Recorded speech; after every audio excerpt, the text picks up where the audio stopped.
Sandra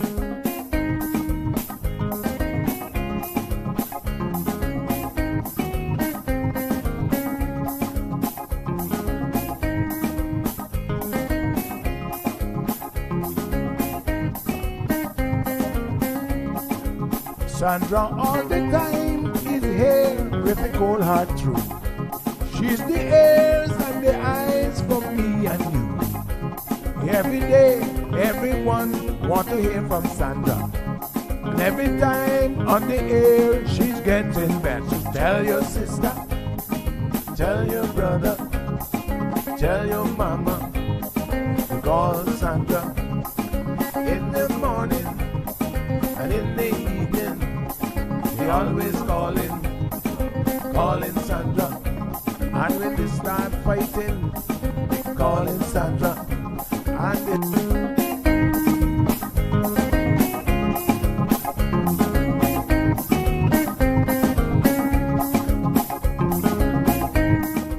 And That's right, folks. Everyone is telling their mama about the cold hard truth.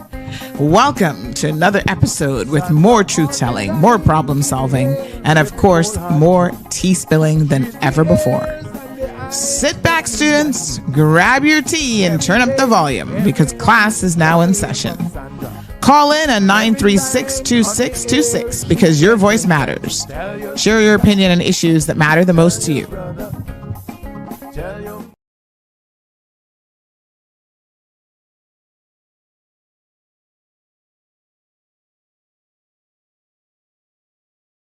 All right. Good morning, K-Man. Welcome.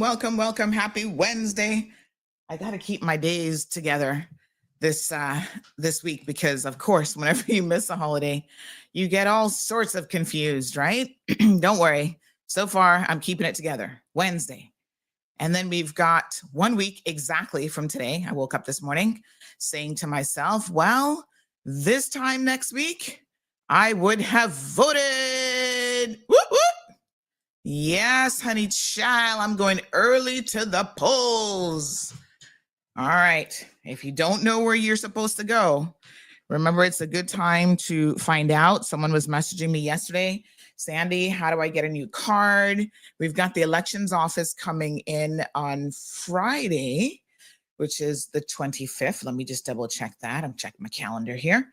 And yes, they're going to come in and go over some final details for us about, what you need to do and where you need to go and all that great stuff. So make sure that you stay tuned for that. Is it Friday that they're coming? Let me double check. Hold on, honey chill. They are coming on the 25th. Yes, Friday the 25th. All right, we're good on Bobo. Everybody can hear me, hopefully. Okay, let's get it. So I've got some information and give me 1 second here. I want to make sure that, of course, the phone line is up and running. So I do have some intel and I am trying to decide how we're going to handle this. All right, so here's what I'm thinking, right? Friday, the elections office will come on. I don't think we need them for more than half an hour. We're gonna hit it and run, make it real quick, get all the details around voting, etc. And then we are going to, I think, get into this on Friday. So there's a couple people that I think it is my duty to remind all of you going into the election exactly who they are.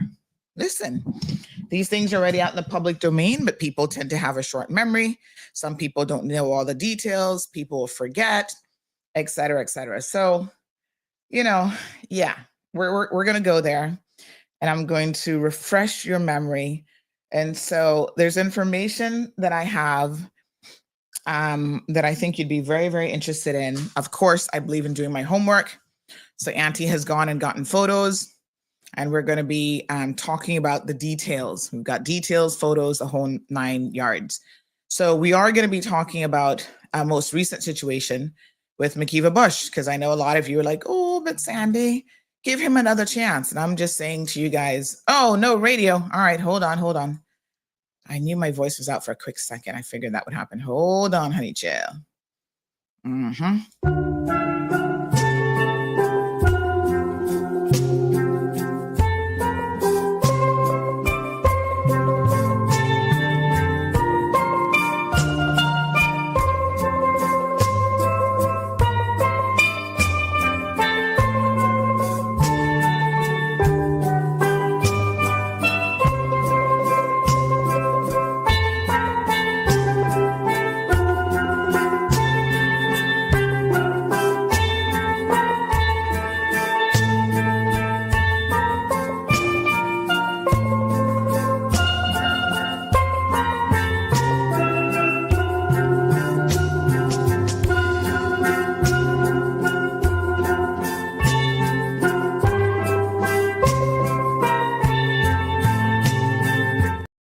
All right. Good morning. Good morning to our radio listeners. My apology for that. Thank you, Mr. G, who informed me that we were not live on radio. We should be good now. So I was just saying to everyone, I'm sending out the links, don't worry, to the groups, the channels and stuff. But I was just saying to everyone for the benefit of our radio listeners that just looking at the schedule, because literally today is 1 week from election, right? Let me start Instagram. Hold on one quickie. Get Instagram going. I forgot to hit the start button for them. So good morning to Washington Boulevard, morning Windsor Park crew. Good morning to Caymanians in Florida. Good morning to the CMR crew. So good to see everybody up and going this morning. Pleasant good morning to everyone. Honey child, good morning. Yes. Hey, Mr. Taylor. Over in IG, how you doing, honey child? So here's the plan. 1 week out. 1 week, folks. Next week, Wednesday, you need to be heading to the polls on the 30th to ensure that you are getting your vote in. Some important referendum questions. We need to spend a little bit of time on those. So I was just telling everyone that on Friday, we have the elections office coming in. I figure we're not going to need more than half an hour with them. We're going to make it short and sweet. I get all the details. Then we are going to move on to do an expose on three candidates that I think it's very, very important as we head to the polls that you guys need to be aware of. And I have no qualms telling you who those three candidates will be on Friday. Right? What I can tell you is I'm sitting down and I'm reviewing information. I'm getting my facts together. I'm getting photos. I'm getting all the details that will make you confident in knowing that anything that I am saying about these candidates is either number one, a fact, or number two, my opinion based on the facts, because probably 97% of my opinions are based on the facts. And I will be divulging that information to you all ahead of the polls. You've got to know who you're voting for, their track record. And I know that sometimes we forget, and there's certain things that you guys may not even know. So I'm encouraging you to please tune in on Friday. Who am I talking about? I'm happy to tell you the names of the people that we're going to be doing a deep dive about on Friday. The first person is Makiva Bush. We've got new information that I think the people of West Bay West should have heading to the polls. Not entirely new, and certainly not new to me, but we've got the evidence, because I like to come with pictures and evidence. We have the evidence of some things that you guys need to be aware of. Number two is Lonnie Tibbetts in West Bay.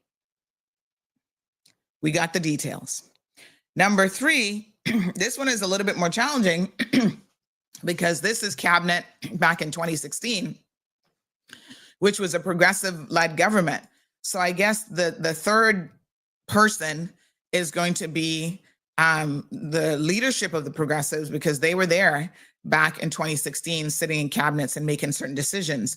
And you need to know the type of decisions they make, because the type of decisions that they make Thank you. Yes, Lonnie's came in back west. The type of decisions that the progressive has made in the past is indicative of their lack of vetting, their lack of common sense, their lack of so many things. And again, going into the election, you need to be aware of that, right? Hold their leaders accountable, hold them accountable. And you guys are going to be shocked at the documentation that I have before me that I'll be sharing with you on Friday's show. We've got quite a few candidate feature videos as well that we've got to get in before Wednesday. So we're going to be playing those. That means, folks, that we're going into overtime probably every single day this week. So get ready for a whirlwind of a week. I'm here for it. I was up way too late last night till 1 o'clock in the morning. I should have gone to bed earlier. I'm going to admit it. But get to bed early. Wake up early, because the early bird is going to catch what? The cold hard truth. And so I want to make sure that you guys are ready for that. So those are the three people that we're going to be focusing on Friday's show, and we're going to knock it out. A few more candidates are going to be coming on. I know that Alwick will at least make one more visit. For sure, Ralston will make one more visit, and the TCCP is going to make one more visit. So person says, who's the third? The third is the progressives, and something that they did in 2016 that you guys need to be very cognizant and aware of. It's progressive / McKeever Bush, because of course he was part of that coalition government at the time. Man, listen, I on a regular basis, I say nothing surprises me, but I'm going to be honest with you. As a Caymanian, I am shocked at how dirty and corrupt people are. And every single day I hear another story that reinforces how dirty and corrupt people are. And I'm still shocked and surprised, despite saying that nothing surprises me anymore. It does surprise me. And some people, if their palms are not getting grease, they don't want a part of any situation. And I hate to tell you, but the master of that in this country for over 40 years has been none other than McKeever Bush. He is unbelievable. Unbelievable. But Friday, we're going to get into that. This morning, we're here for a candidate's corner with TCCP. So they're going into the last home stretch, folks. 1 week left, right? You guys have known since early last year how this was going to work. This is a matter of the candidates have paid for their time. They're coming on the program. They're making their case to you. They're telling you what they stand for, what as a group they wish to do. You can obviously ask your questions. Your comments are there. You can call in 936-2626 is the telephone number. This is going to be one of the final opportunities that you have on this platform to interact with your candidates this week, because that's it. Next week, Wednesday, 7 o'clock. I'm getting up early. I'm going to the polls early so that we can come here and start our show at 7:30. So yes, I will be one of the first people standing in lines at the polls for Bordentown West. I was just talking to my husband this morning about how I'm going to vote on the referendum questions, because I'm still thinking about a few of those. So time permitting, and one of the overtime hours, between now and Wednesday, let's talk about it. I'm going to tell you guys how I'm thinking and where I'm, going to cast my vote. There's one that I'm still kind of on the fence about. And so we can have a discussion and kind of see what you guys are thinking. And who knows, maybe you can tell me something that I haven't thought about and might, help me to make up my mind one way or the other. But I'm kind of like 70% one way and 30% the other way. And so I'm not sure yet. Okay. And there's nothing wrong with still collating information and deciding and thinking on things. And, so let's go ahead and welcome our TCCP members. Good morning. Hey, Jamie, but you're on YouTube. How can you not see me on YouTube if you're commenting on YouTube? Oh, that's weird. But yes, Jamie, join the CMR channel. And if you join the CMR channel, you'll get all of the alerts. You'll get the QR code. Everything is there for you to join the channel, because every morning I hopefully remember to send out all of the links for the live stream. but we're definitely live on YouTube, Facebook, and good morning to the Instagram folks. All right, let's go ahead and welcome Mr. Andre Ebanks, who is head of the TCCP. He's the party leader. Good morning, Sir Andre. How are you? Good morning, Sandra. Mic test. Can you hear me loud and clear? I can hear you loud and clear. Let me just check our little booster numbers here. I'm going to boost you up just a little bit. I got this new fancy gadget, but it's not configured yet to help with this audio issue. So hopefully today that'll be sorted out. But yes, I can hear you, and hopefully all of our listeners can hear you as well. Good morning to you, sir. How are you? Good morning to you. Good morning, Cayman, Caymanians, residents, and Caymanians overseas. Yes, because we got a lot of people. Look at Debbie. Debbie has moved to Thailand, and she's here this morning. Says, good morning, Sandy. Have not seen Zeus in a minute. Did he decide to run? Where is he running so I can vote for him? Aw, puppy love, puppy love. No, girl, he's living his best stress-free life. No running for him. The only running he does is in the backyard. So it's so good to see you. Of course, Andre, you're here making your final pitch to the people of the Cayman Islands. Tell us what has been happening on the campaign trail. The campaign trail has been very exciting for TCCP. Again, I say it at meetings. I've said it here at this program. I've said it on other outlets. I just blown away and inspired by a party that's just over 3 months old, that has clearly touched a nerve in the country of folks who want a different approach, who want a balanced team, who want balanced budgets, who want balanced approaches that benefit the many over the few. When you see the sea of teal at our meetings, you've been to our meetings, so you know I'm not talking pie in the sky. It's overwhelming to see individuals who come out and support and be active and aren't bashful about being in the pictures. They're proud of what we've developed. So it's been inspiring. So the canvassing continues, the yard meetings continue, the house meetings continue, the door-to-door continues. We'll be having a load of other events coming up. So I know that my colleague in West Bay, Kathy, is going to jump on soon, but we're going to have a West Bay rally this Saturday coming, Heritage Park, 7 p.m. The entire team's final rally will be this Monday coming at Compass Green, and that'll start at about 6:30. Or 6, we'll have the DJ going to get folks warmed up, and then hopefully a kickoff by 6:30 p.m.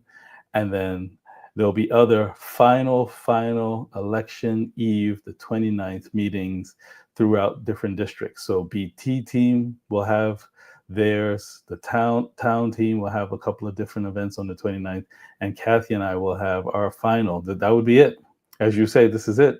It's a week today, right? Today's Wednesday? It's a week today.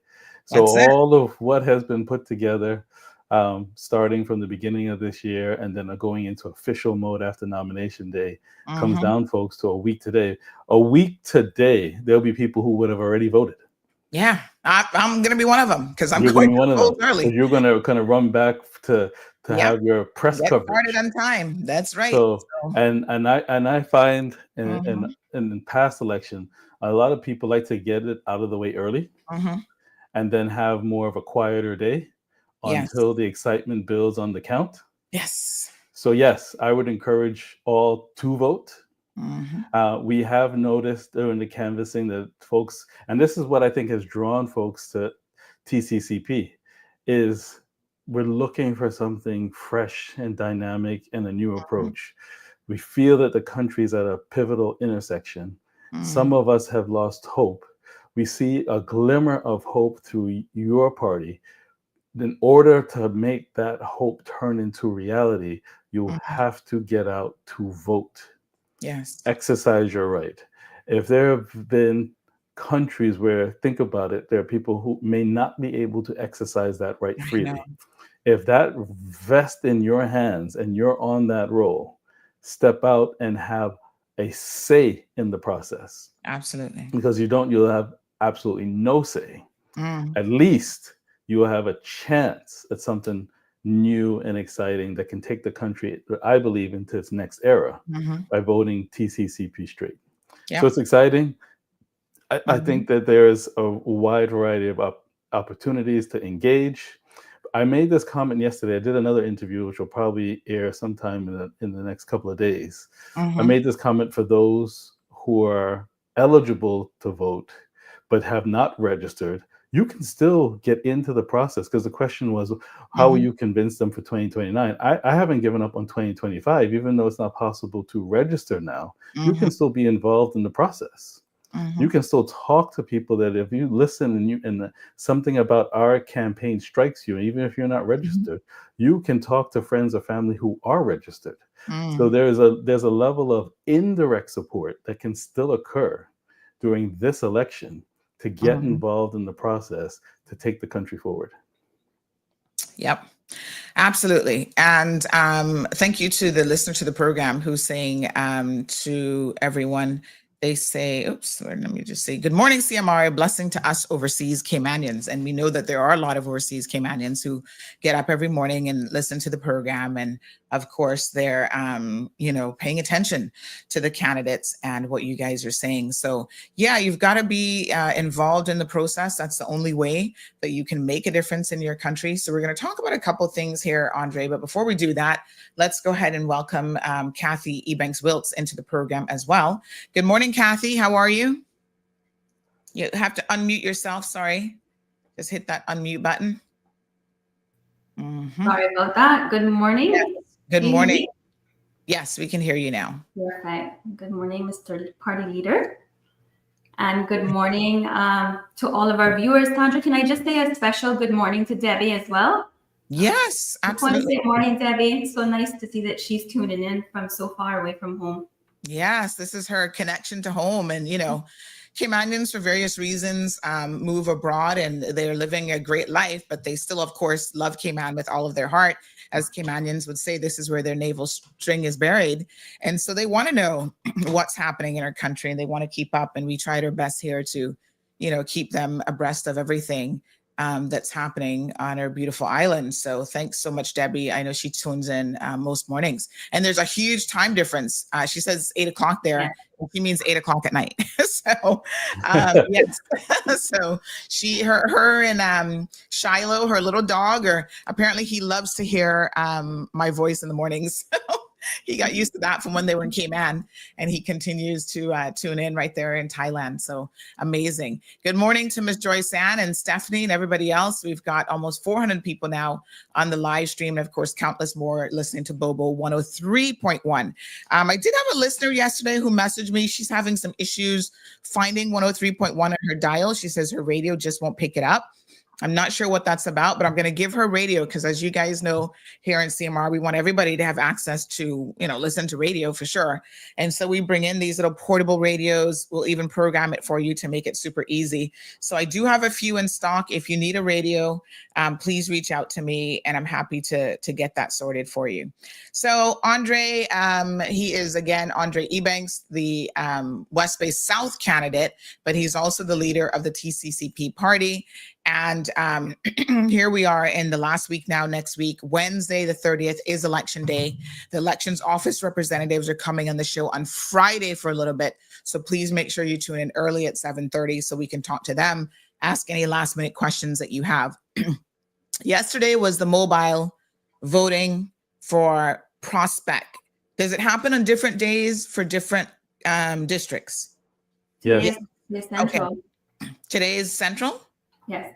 West Bay South as well, right? South too. Yeah.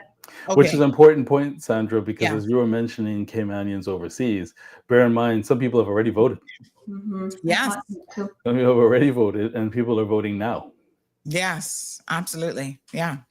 So Miss Juanita says, good morning, TCCP and classmates, CMR, you too. Thank you, Miss Juanita. And Debbie returns the good morning, saying it's nice to see you, Kathy. Good morning to Miss Darlene McKenzie as well. So let's get into it. People are going to the polls. They're thinking TCCP is a party. They have said a lot, Andre, about your party. They've had a lot of commentary to make. They have, I suppose, done their best in terms of discrediting you, discrediting your colleagues. So what do you say as people now sit and think about how they're going to vote? Oh, gosh, we've got a caller already. Good morning, caller. Good Morning. morning, Michelma. Good morning. I already voted. I voted yesterday. Woo, woo. All the way. So you did your mobile voting yesterday. Yesterday was Newlands too. Oh, okay. So that probably would have been Newlands and Savannah area for mobile voting. Yes. I All right. A prospect in Newlands, and I was supposed, they were supposed to come to my house and I went out there, but then they sent me back home and they came here after 9. When I did the right thing, TCCP all the way. If they know what good for yourself, they better don't make no mistake. Our God for us all. What, Michelma, what was the deciding factor for you, right? I know you've obviously been to the meetings, you've been listening to TCCP. Why did you decide that this is the right party?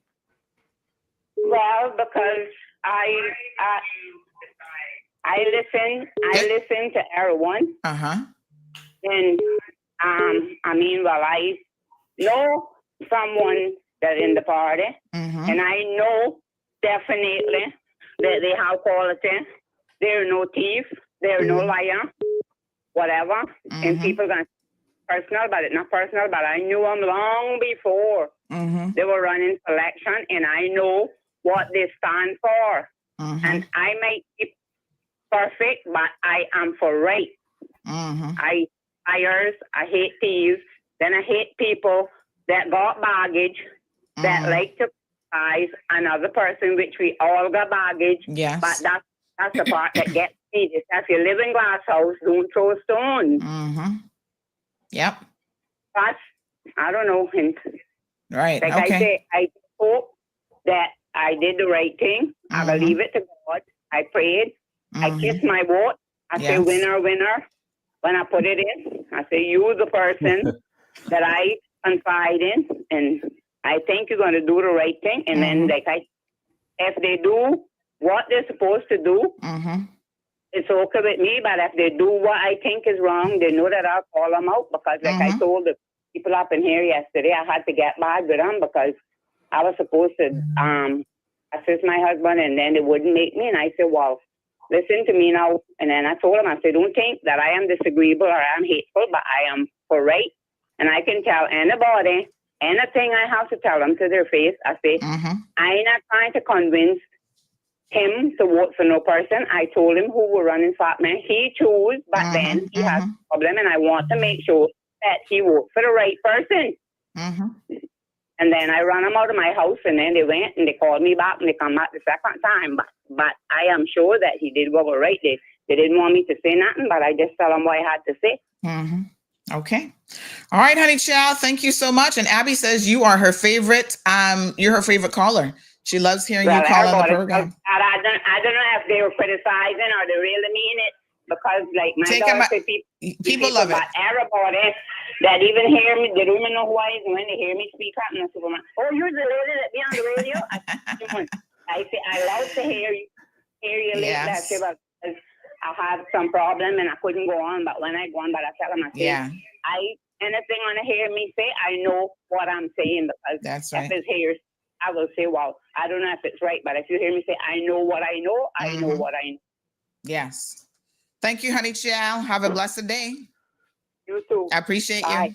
All right.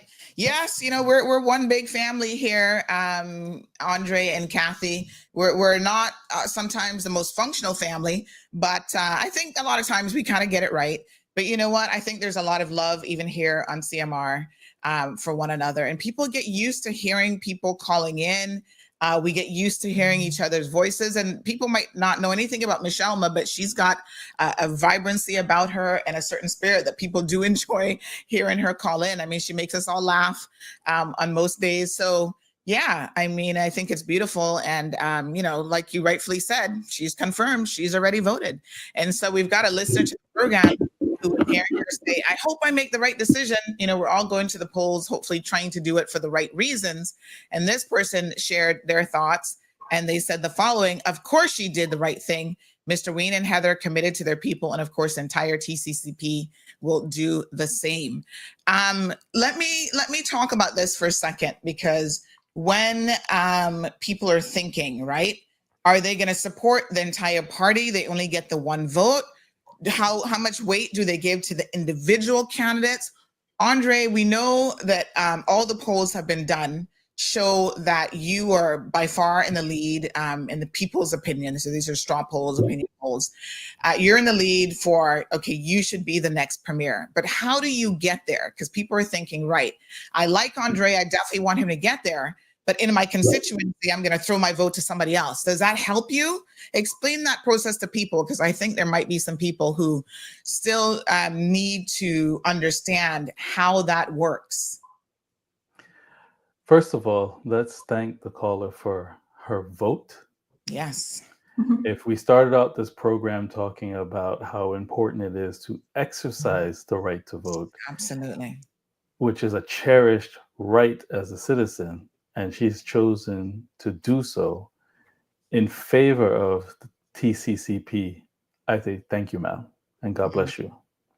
We think you've made the right choice, but for you to actually evidence your choice by exercising your right to vote in our favor and telling the world, because there's no longer, I said in another interview earlier this week, there's no such thing as local news anymore. We're on the world stage, came in as a global leader in many categories. So we're taught, she's exercised her right to vote and told the world about it. So thank you, ma'am. In terms of the process, first, maybe another first of all, is it's quite humbling. Those polls aren't necessarily scientific. What scientific will come out of the elections office when the count is done, when the polls close, but still humbling to the fact, since we don't have a official national poll, but to see that persons would have participated in the polls, which our party didn't have any sort of, as far as I know, direct try to boost it. We shared the links and we asked people to participate, but I've heard some of the other potential games that go on. I certainly didn't participate in that. So if the country feels that way, it's a very humbling thought to be thought of as the country's next leader. So I wanted to acknowledge that in the most humble way that I could, because it's not a boost of ego. I think if individuals have recognized a certain set of experience and characteristics, I'm very touched by that.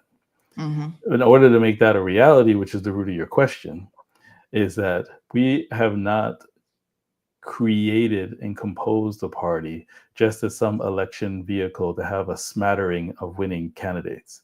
We are working flat out for all 10 to be elected. And if you notice, I close a lot of the speeches say, we found our 10.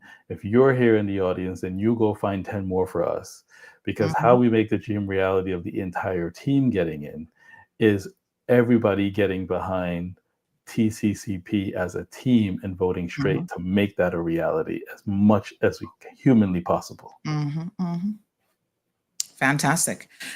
So yes, I mean, I like what Sabrina said at her last meeting when she said, you know, a vote for this one is a vote for Andre, a vote for Kathy is a vote for Andre as leader of the country, as premier.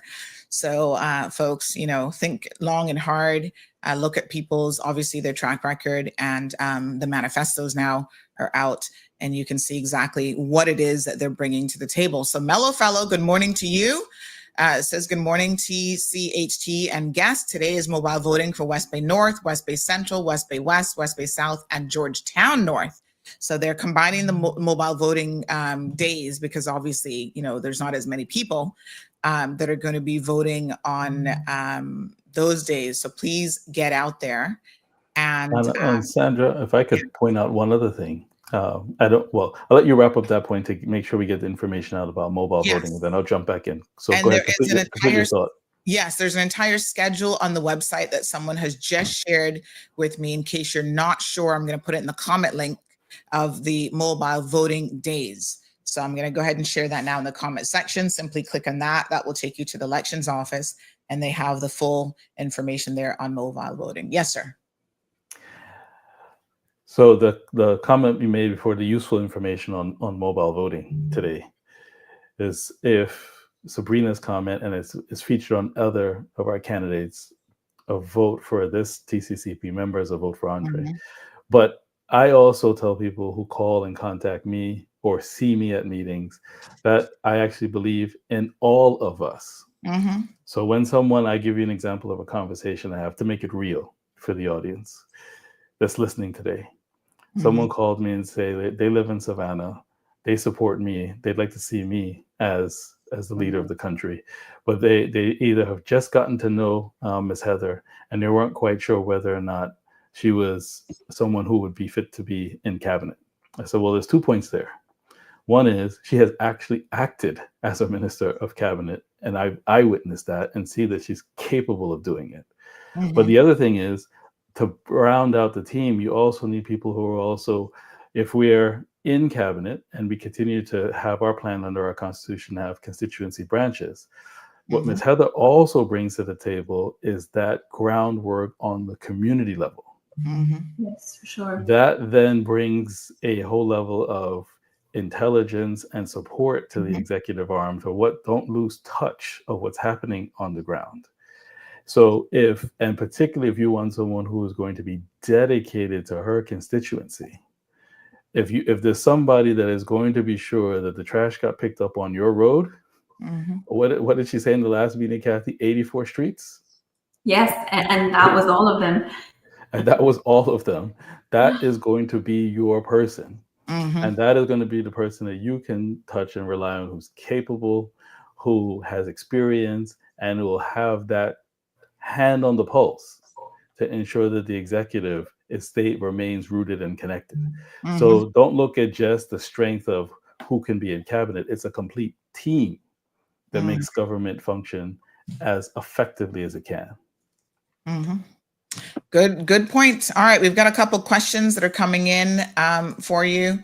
And we have some comments that we'll be reading as well. Abby says, yes, I mean it, honey child.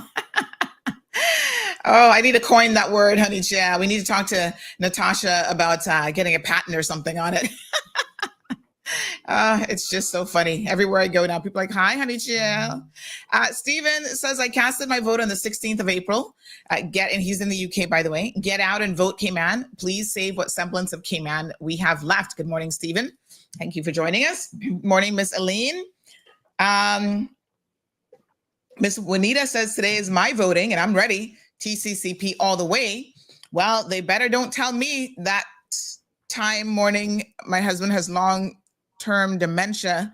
I will run them too. I'm not quite sure I got that last part, Miss Juanita, but yes, I mean, obviously there's certain people who are unable to vote if they're not mentally able to do so. The elections office does make that call. And we hope that your husband is okay, because we know a lot of people in Cayman obviously suffer from, dementia related issues. So our thoughts and prayers are always with their families. So this person has a question. Neith says, morning. Question, I sent in my postal ballot yesterday. Do I get a confirmation receipt from the elections office when it arrives? Well, this is actually a really good question. And Neith, I'm going to send this to the elections people right now on WhatsApp, and I will get you pretty close to an immediate answer as we can. These are the questions when they come on Friday that you can squeeze in your last minute questions, because I hadn't actually thought of that. And there was one little snafu. I'm actually going to be putting up a story on it, not to call out the elections office or anything, but we report on all things. We report even on our friends that, sometimes our friends screw up. And so there is a young lady who is not able to vote, although she registered and did everything right, because the elections office kind of made a mistake. And this surrounds it, because it was when people were doing all the online stuff, and somehow her online registration was missed and they weren't able to add her to the list, although she did everything correct. She was in by the deadline and the whole 9 yards. So she has reached out to us and she wants her story shared. And we're going to be sharing that story in the coming day or two. Because again, it's like, okay, there's certain things in the system that do need to be fixed, because no one who wants to vote and is registered to vote should be denied that opportunity because of an administrative screw up. So Neith, it's a good question. I've already sent it on. Miss Marjorie, not sure why you're not having any audio on your computer, but we have 500 people on right now that all seem to be good. So maybe try and tweak a little something. Jasara and Lavana here. Good morning to you. Lavana, I haven't forgotten you. I got those bacon pans for you. I'll try to get those to you today. Jasar says, vote Team TCCP. Lucky Body says, will we know the results on the night of the election day? So great question. Let's save these election questions until the elections office representatives are here. So I'm just going to grab this one, and I'll have all of these ready for Mr. Wes when he comes in, Wesley Howell, when he comes on Friday. So hold on, I'm just trying to screen grab it here. So that's a fantastic question, Lucky Body. From past experience, I can say yes, but I actually want him to kind of expound on it and give us all the details. All right, Kathy for West Bay West says Jasara. So Kathy, I know that you, are obviously getting all situated and ready yourself. Tell us a little bit about what you've been doing the last bit here into the final leg for the campaign.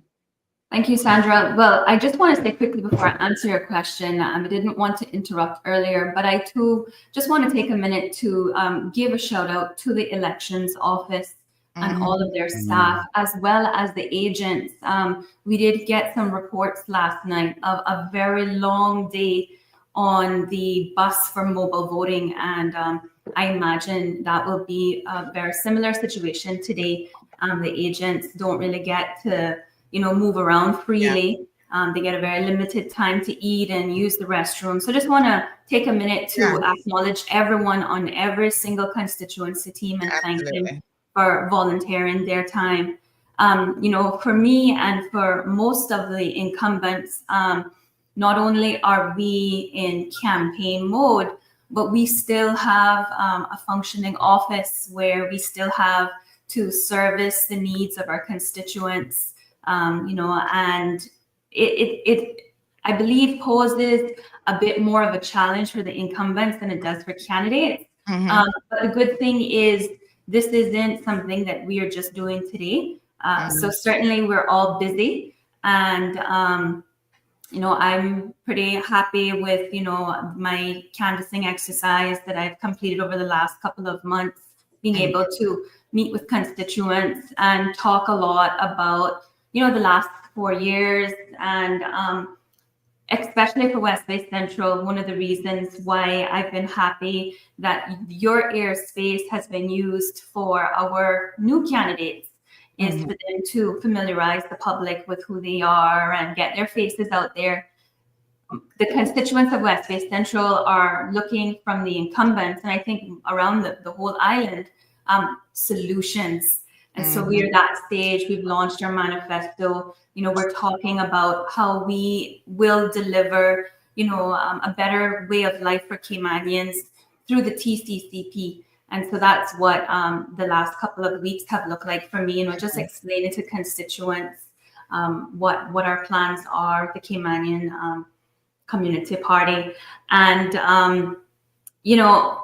one of the things for me that I've appreciated even more recently as I've been speaking with constituents, whether it's door to door or at the constituency meetings, is how much people appreciate the educational element of the life of politics, how things work behind the scenes. And I kind of chuckle now to know that, just a couple of weeks, a week out today from the election, and there's still this quitter talk.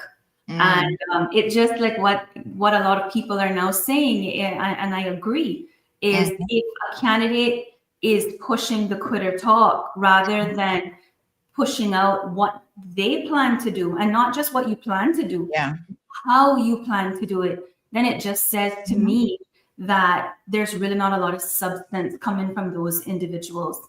And so I've enjoyed, taking time to educate constituents. And it's a reminder for me of what we need to continue doing as leaders, getting onto your show, and other platforms, and just explaining to the public how things actually work. Because, the old school of this old style politics is falling away.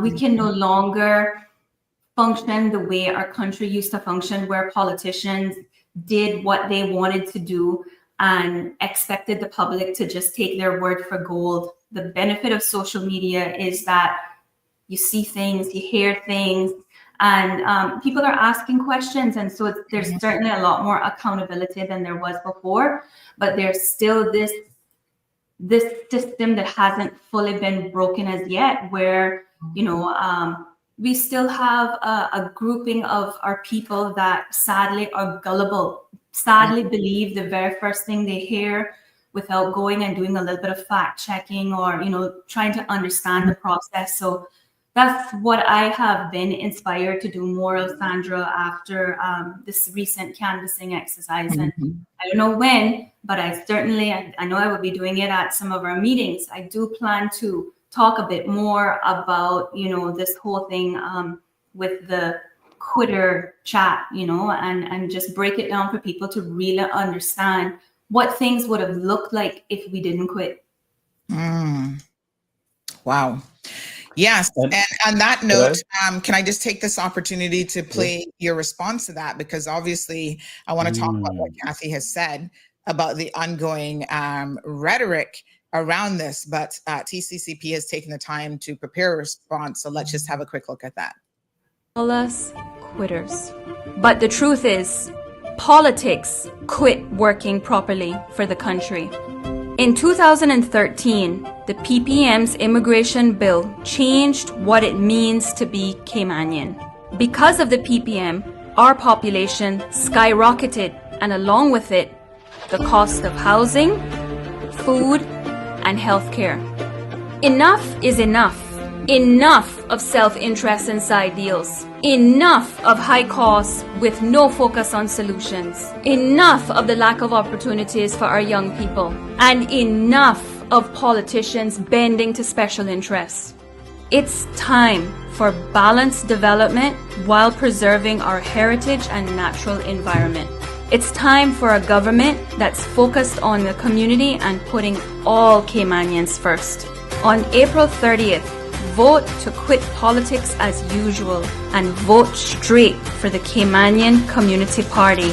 And together, we will build a stronger and fairer Cayman.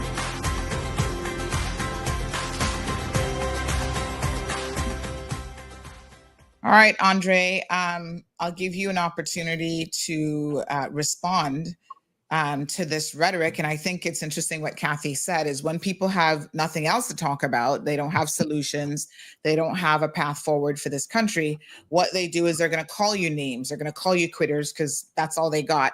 And they're going to try to turn the narrative based on that. So you're one of the 4 individuals that obviously they're referring to when they say quitters. So I'd like for you to respond to this, campaign, I don't know what you want to call it, slogan or whatever, where they're trying to go around talking about you guys are critters. Thank you. Gladly.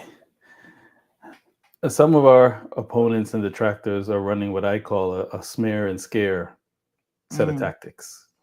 And that's primarily for the fact that a number of them don't have milestones and achievements in public service to be able to stand on. So what they have done is to try to box the term in to the last 6 months and forget about the body of work that occurred the first 3.5 years and try to distort the last 6 months as some form of abandoning your post.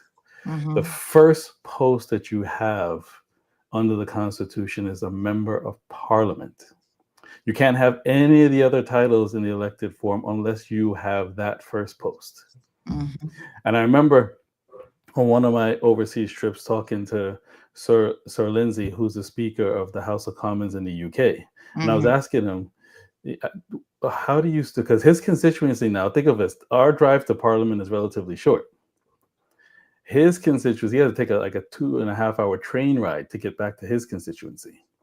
So how do you keep up with it? He said, son, the first job that you have before I'm the Speaker is I'm an MP first. And I have to look out for the wider interests of the constituency. So by us seeing, to take his lesson forward, which was also one of the things that was a lesson in the back of my mind, when you see wasteful spending, when you see a disproportionate allocation of resources, Mhm. when you see what I've termed as a strange obsession with heavy amendments to the National Conservation Act to Mhm. erode environmental protections in the face of beach erosion that's happening right before our eyes because environmental safeguards were ignored. And the way to go about it was to try to skirt around the sustainability minister, former sustainability minister that's on this program today, and develop legislation outside of the relevant ministry that has the expertise before cabinet instructions are even given permission to draft a bill, and then to try to slip it over to that ministry to try to take it forward.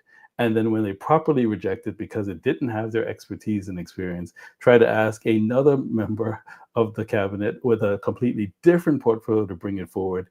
The guardrails of good governance have come off.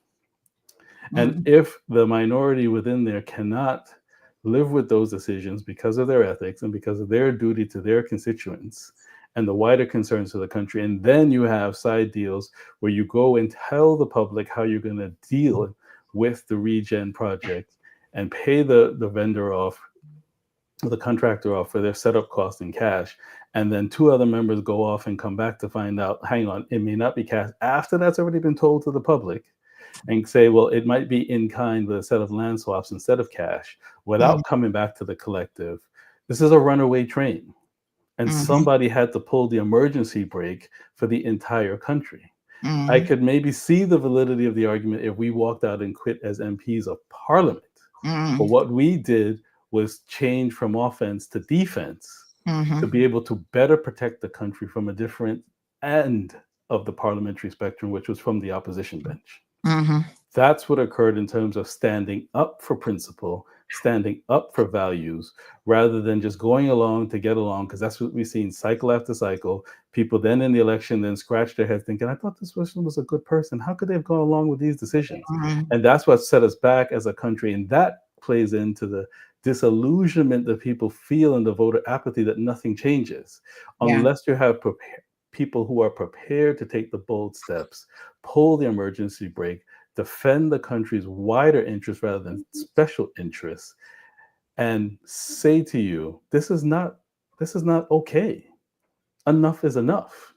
And that is how the slogan was born. And that is the type of new era politics we want to usher into the country to take the country forward. Right. Very good.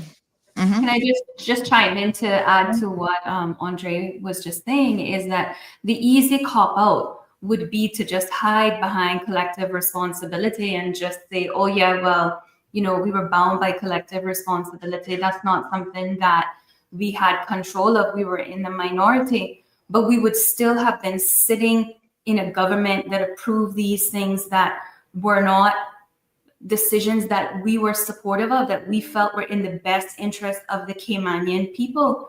And so, yes, take a stand and say, we are not going to be bound by the shackles of collective responsibility. We are going to stand up and tell the people exactly what is going on. And so when we first did, I think that there was this shock or wave in the country where people were like, well, my goodness, it must be something really serious if 4 of them have decided not to stay with the government.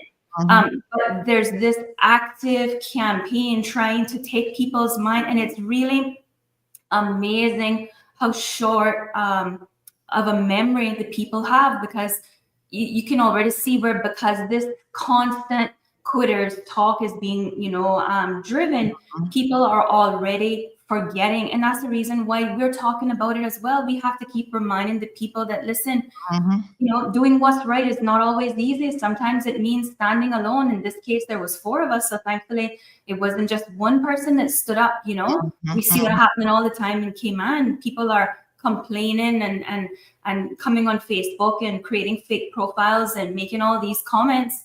But then at the end of the day, when it's time for people to make a stand, no one stands.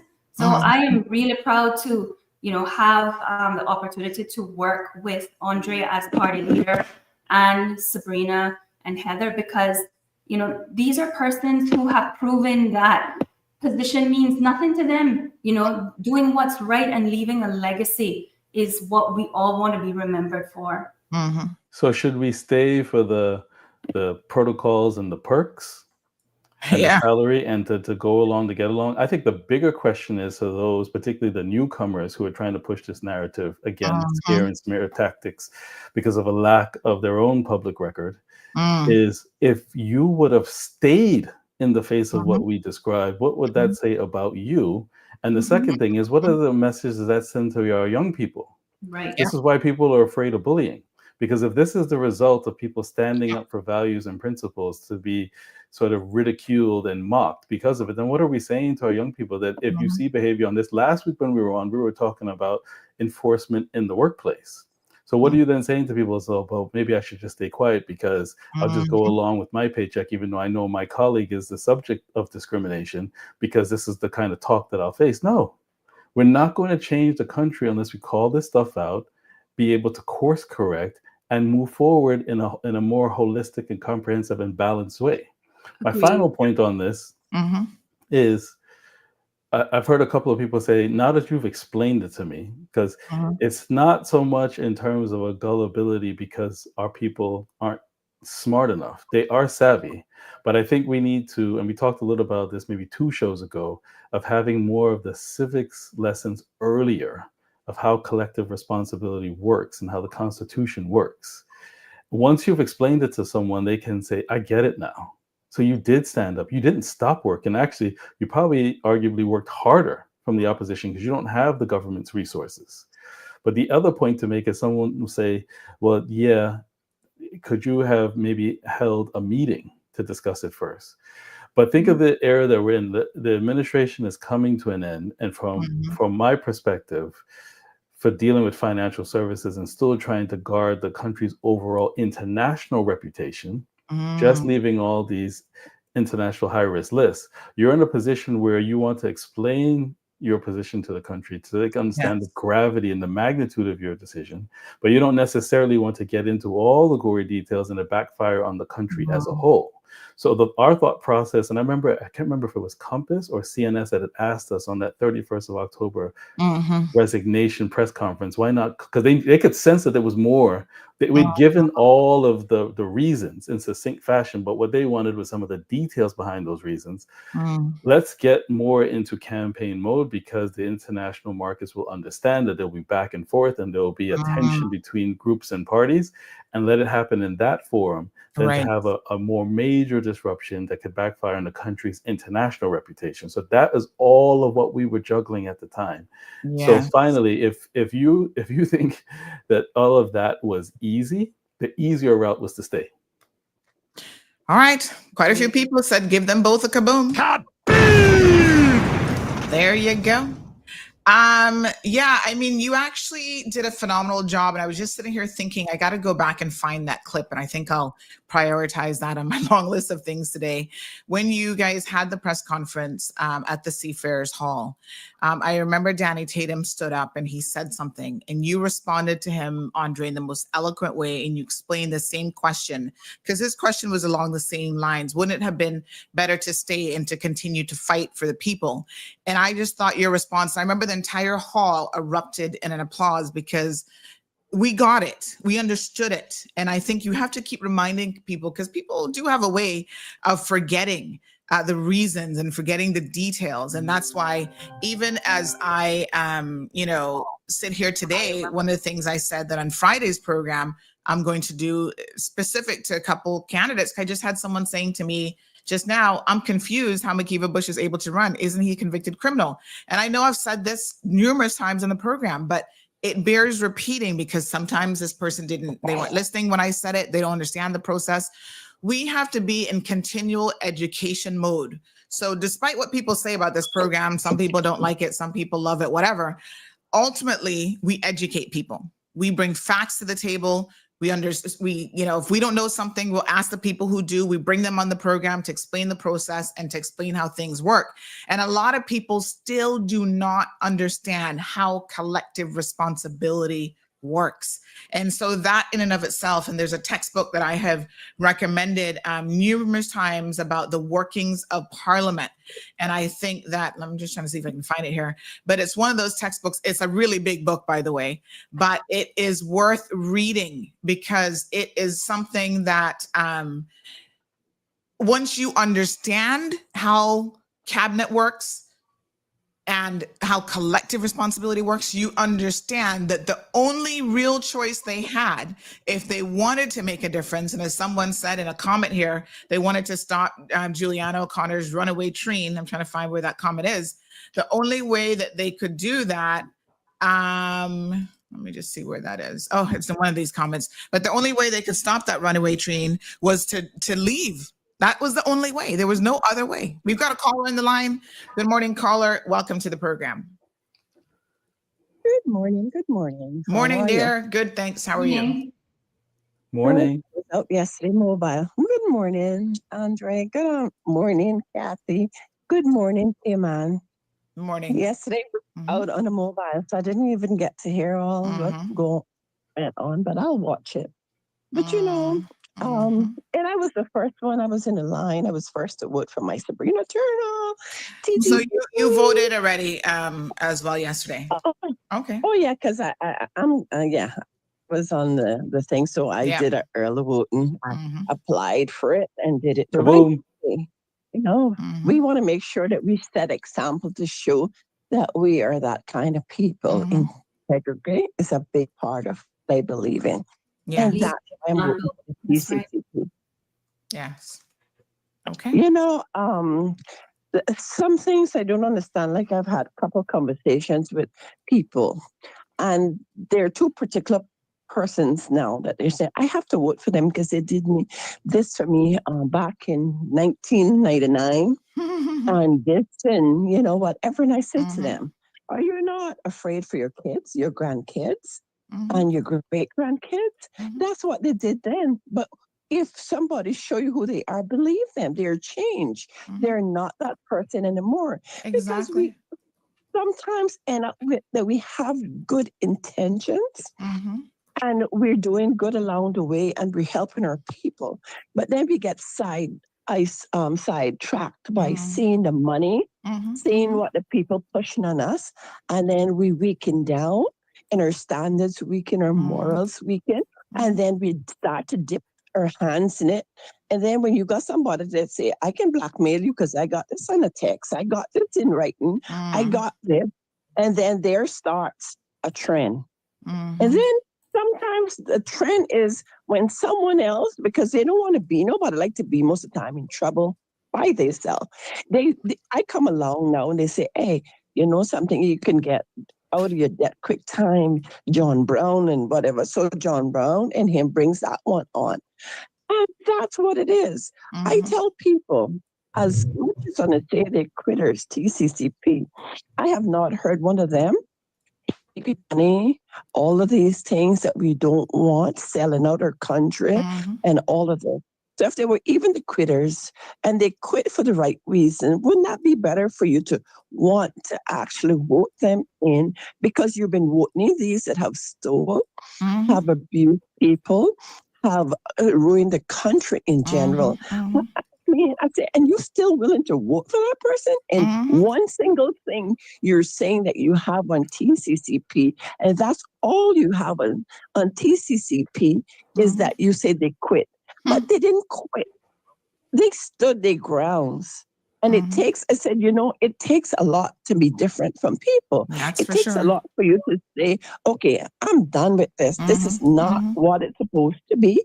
I need to step down because my people, and this is something people got to understand. You elect people in times that you yourself could not represent yourself. You yourself does not understand what is going on, right? Inside of Parliament.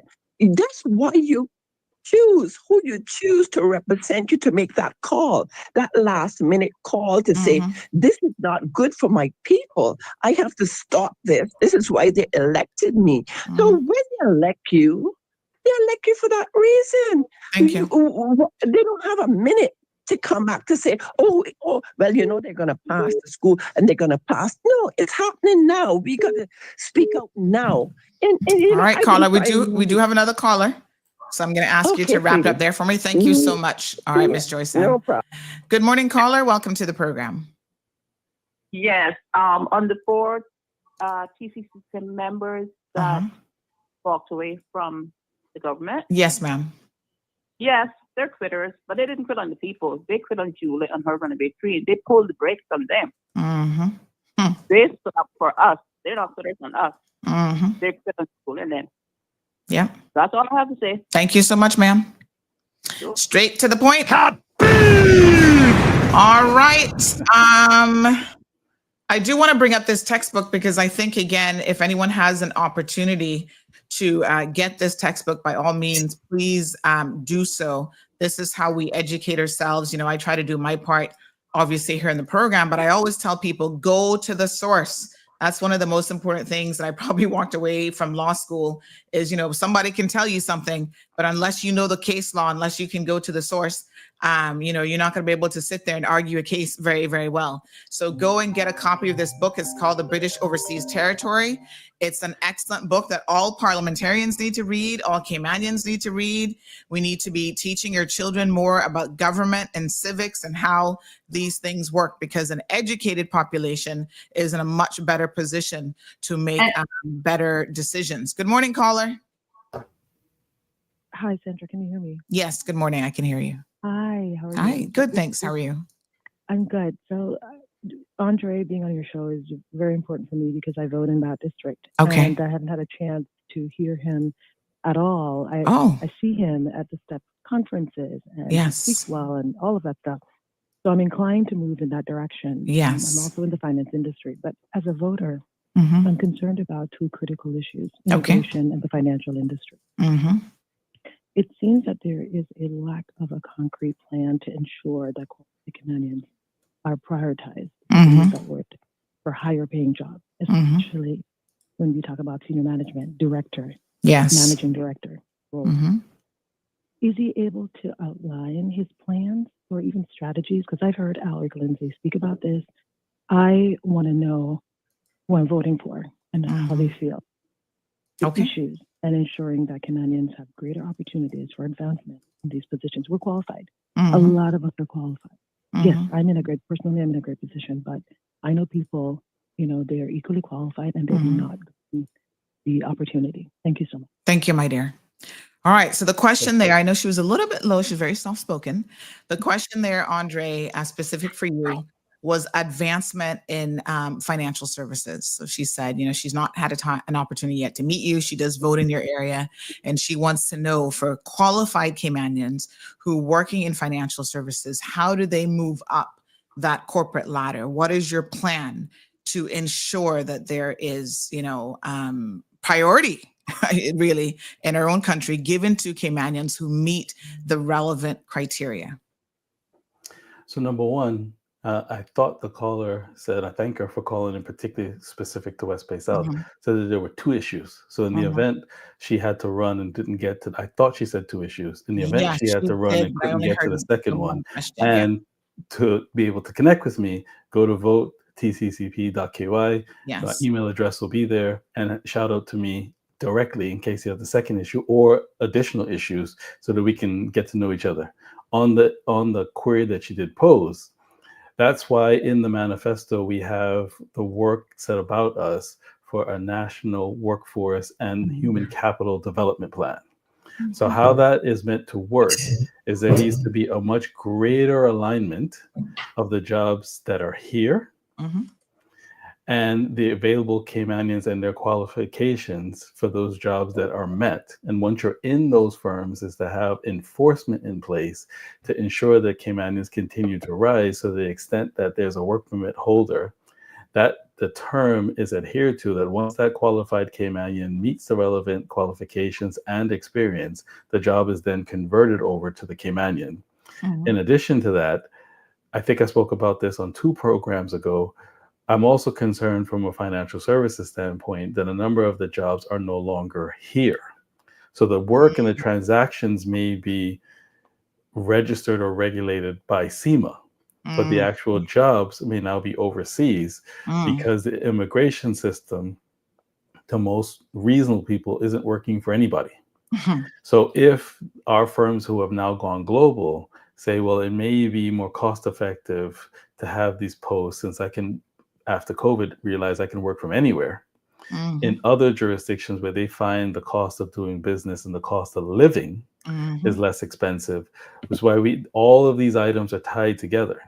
So to reduce the cost of living, incentivize the good corporate citizens to say, well, wait a second, if you've got 5 to 6 SEMA licenses and you've got 75%, 80% Caymanians, let's see how we can incentivize you to have more jobs and more substance here that match with the Caymanians who are here. And we also need to start earlier.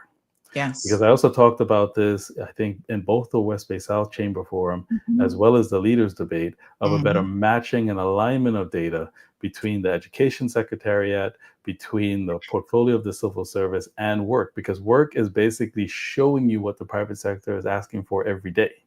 We need to better align that data with the Caymanians who are all available, what qualifications they have to be able to create a neater assembly line of the jobs that Caymanians are in and their projected succession planning through the capital. So everybody should know through the human capital plan, everybody should know the rules of the road, how long someone can stay if a non-Caymanian is actually needed, that the terms of when they're needed, and how long before a Caymanian can successfully upgrade themselves in the firm, because you do have underemployment, meaning there will be folks who are in positions who get qualified for the higher position but aren't getting it, or in a position, because we also still have, in my view, some evidence of a gender imbalance in terms of the pay gap, or in a position but not getting the same amount that somebody else in that position would get. So Andre, there's 2 or 3 things to rectify. Yes, sir. I've just been told that our radio just cut out. So let me just go ahead and pop up a quick commercial while we bring that back online, because of course I do want everyone to hear exactly what it is that you're saying. So give me one quick second here. We'll throw a few commercials in, folks. For too long, we've heard empty promises. Rising cost crushing our families. Public schools struggling to prepare our children. Unmanaged population growth. Healthcare costs threatening to break the budget. Overdevelopment changing our islands. Leaders who work for the few while the needs of the many are neglected. This isn't working for anyone. But there is hope. A team that stands for values over money. Purpose over power, community over connections. It's time for Caymanians to own a home in their own country, government to act in lowering the cost of living and cost of insurance, public schools that support our children and prepare them to achieve their full potential, reform and enhance immigration policies that protect Caymanians as a first priority. Smart and sustainable development, not empty rhetoric, real solutions. Enough is enough with the self-interest and side deals. On the 30th of April, vote the Caymanian Community Party for a stronger, fairer Cayman.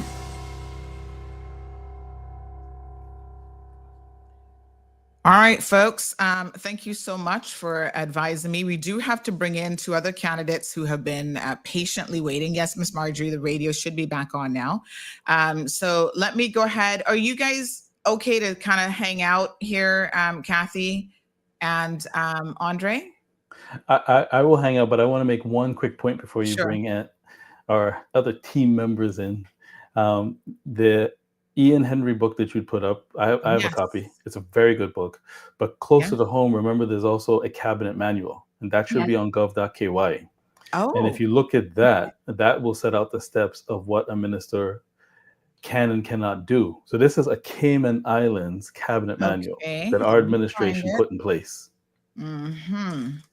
And our administration, under the leadership of then Premier Wayne Panton, also put in a cabinet code of conduct.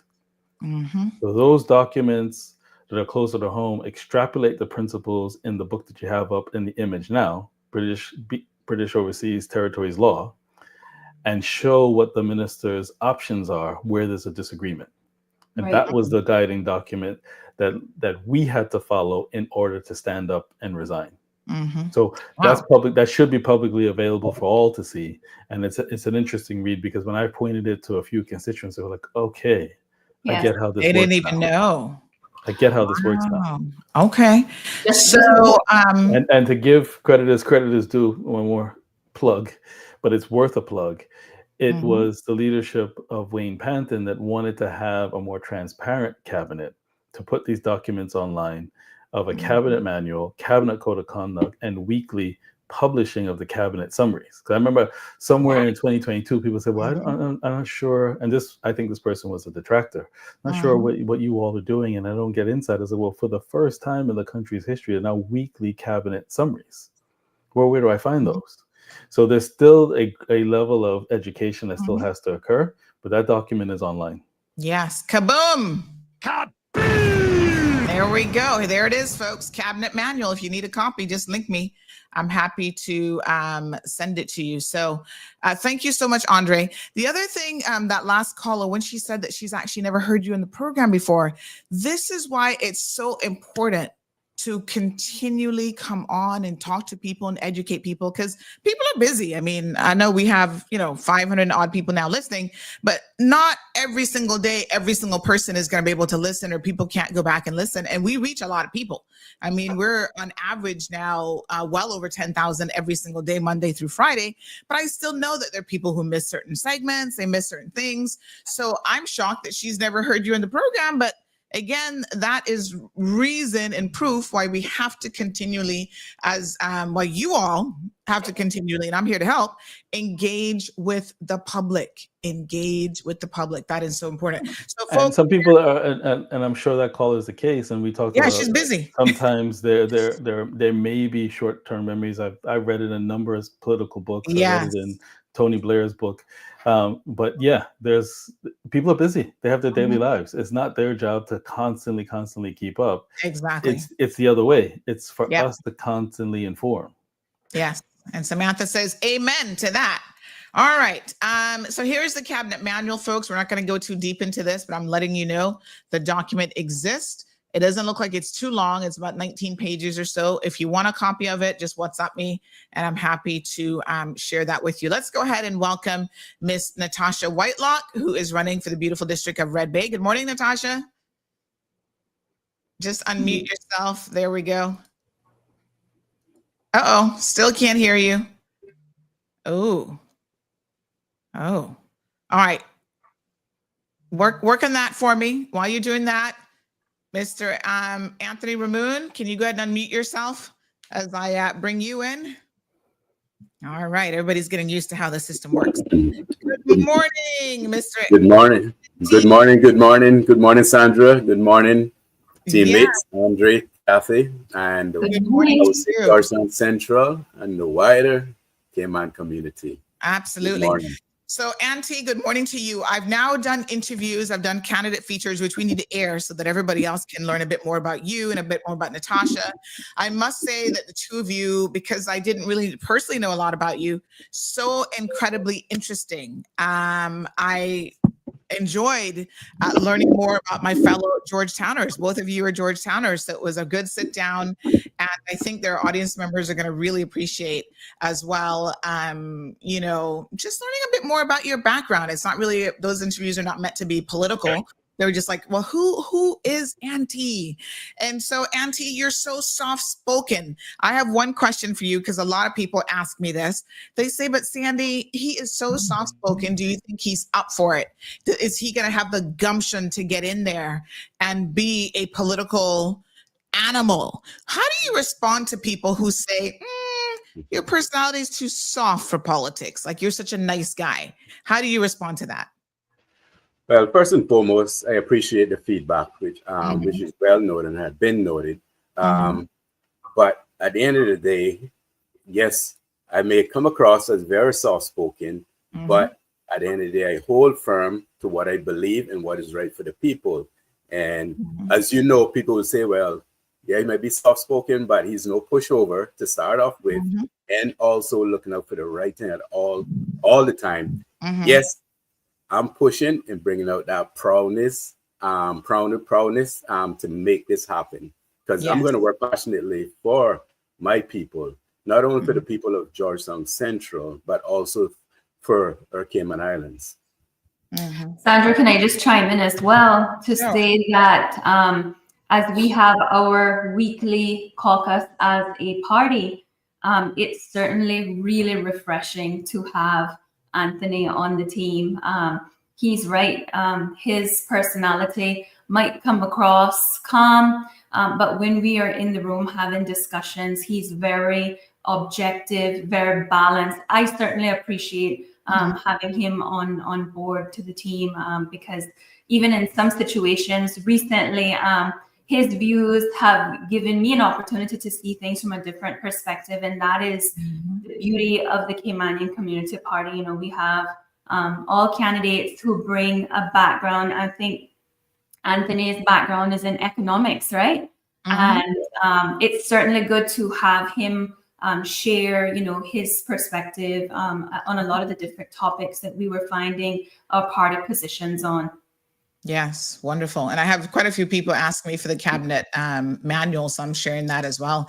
Thank you guys so much. You know, it's a process. It's an educational process. We're all here to help each other, and we're all here to learn. And I'm always happy. One thing with information, I don't hoard information. I'm all about sharing the details on HL. And so that's how we become a better community. And that's one of the things I'm so looking forward to when we launch in the coming months, our CMR TV and our CMR radio, is that we will have an opportunity to fill out the platform with other content creators who have unique perspective on different things, and they're going to be on board sharing that with you. And I hope that you guys will obviously continue the process, you know, continue the journey, if you will, with hashtag Team CMR. So we've got a couple questions and stuff that are coming in that I do want to share with our listeners. Some of these are catching up a little bit. So this person said, I dropped my vote yesterday, felt so good. And so I said, and tell us who you voted for so I can drop that on the screen and why. They said TCCP all the way. I dropped my vote for Ozzy yesterday, Bordentown West, voting smart. Another person says, can you please ask Andre, where do I go to vote, as I'll be voting for him, great person, and praying that he gets in. So Andre, for West Bay South, where do people go to vote? John Gray Memorial Church Hall, West Church Street at the four-way stop. Okay, nice. All right. So yes, make sure you're going to the right place. And we're going to go over all of the locations again on Friday so that you know exactly where you need to go. So Friday is a very, very important show. Spread the word, folks.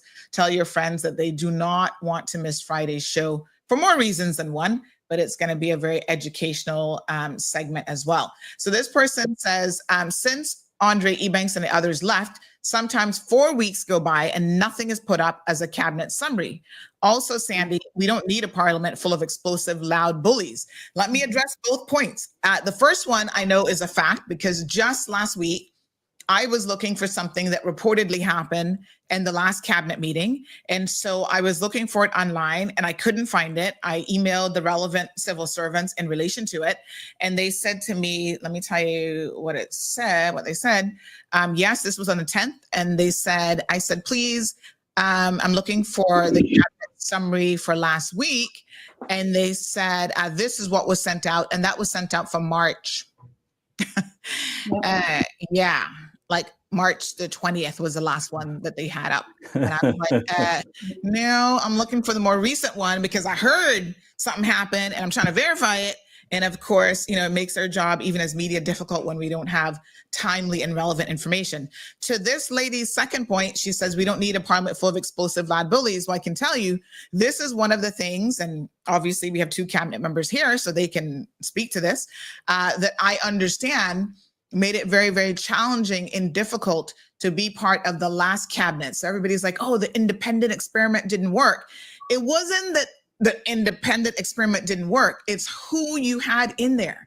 If you have 4 or 5 people who are disruptors, who are self-serving, who are manipulative, who are there for themselves, who are there being these loud, explosive bullies, who are, you know, cursing out the governor and bullying the females in the group, where they don't even feel like they can support the sex of what is it called now? The sexual harassment. Anti-sexual, yep. Yeah. And all these other things. Yeah, that's a problem. So keep in mind, it's not a question of, Natasha, I see you trying to still come on. We're going to pull you back in. It's not really a question, folks, of independence. It's a question of the quality of who you had in there. And that's why when you go to the polls, some of the same people that have now jumped ship, they've quit one area and gone to another area, and they keep jumping ship. They keep quitting all over the place. You've got to ask yourself, what is it about this person? Why are they flipping and flopping at every single turn, right? Why is it that people are finding it difficult to work with the Chris Saunders of the world? Even the PPM said they found it difficult to work with Kenneth, but now they're going to try a thing again. I'm just saying, ask yourselves why they have such difficulty working with everybody. Miss Natasha, you there, honey child? Uh-oh. Uh-oh. Oh, you look frozen. Oh, I saw you blink. Are No, you there? you blinked. She certainly can't hear. I Don't know. tease us. Oh, I think she can't hear us. Oh boy, can you hear us, Natasha? No. No. Can you No. hear us? No, we can't hear you. All right, work on it. I'm gonna pull you back out. Maybe restart the computer. Sometimes a fresh restart fixes everything. Charlene says, kaboom, Sandra, love it. Honey chill. Let's read a few more comments as well that are coming in. This person says, morning, Sandy. Oh, yes, we got that one already. Let me pull that one out. Yes, thank you. How can a voter support TCCP if there's no TCCP candidate in their constituency? So, you know, Andre, you were talking about future-proofing your organization. And I'm sure, as you said, you're already thinking about not just 2025, but 2029? Yes? Yes. Your thoughts about having a TCCP candidate in every single constituency? So that will be our longer term goal. There's two aspects to answer that question. Mm-hmm. One is, Cayman is still of a size that you can still have an impact in another constituency to friends and family. So I remember I said this at the meet and greet for Easter. I think it was last Wednesday at my constituency office. Kathy, thanks for attending. That on one of the overseas trips that I had with a minister from in the region, a Caribbean country, was asking how many constituents I had as of 2021. At the time, it was 1550. I think it's 1552. And he looked at me with surprise. He said, well, in my country, the whole population of 90,000 is one constituency. And for him, is one constituency is 90,000. So you must be able to still then be able to influence cross constituency in Cayman. So even if you don't have a TCCP candidate in your specific constituency, you still may be able to affect by spreading a good word in another constituency to friends and family who to vote for.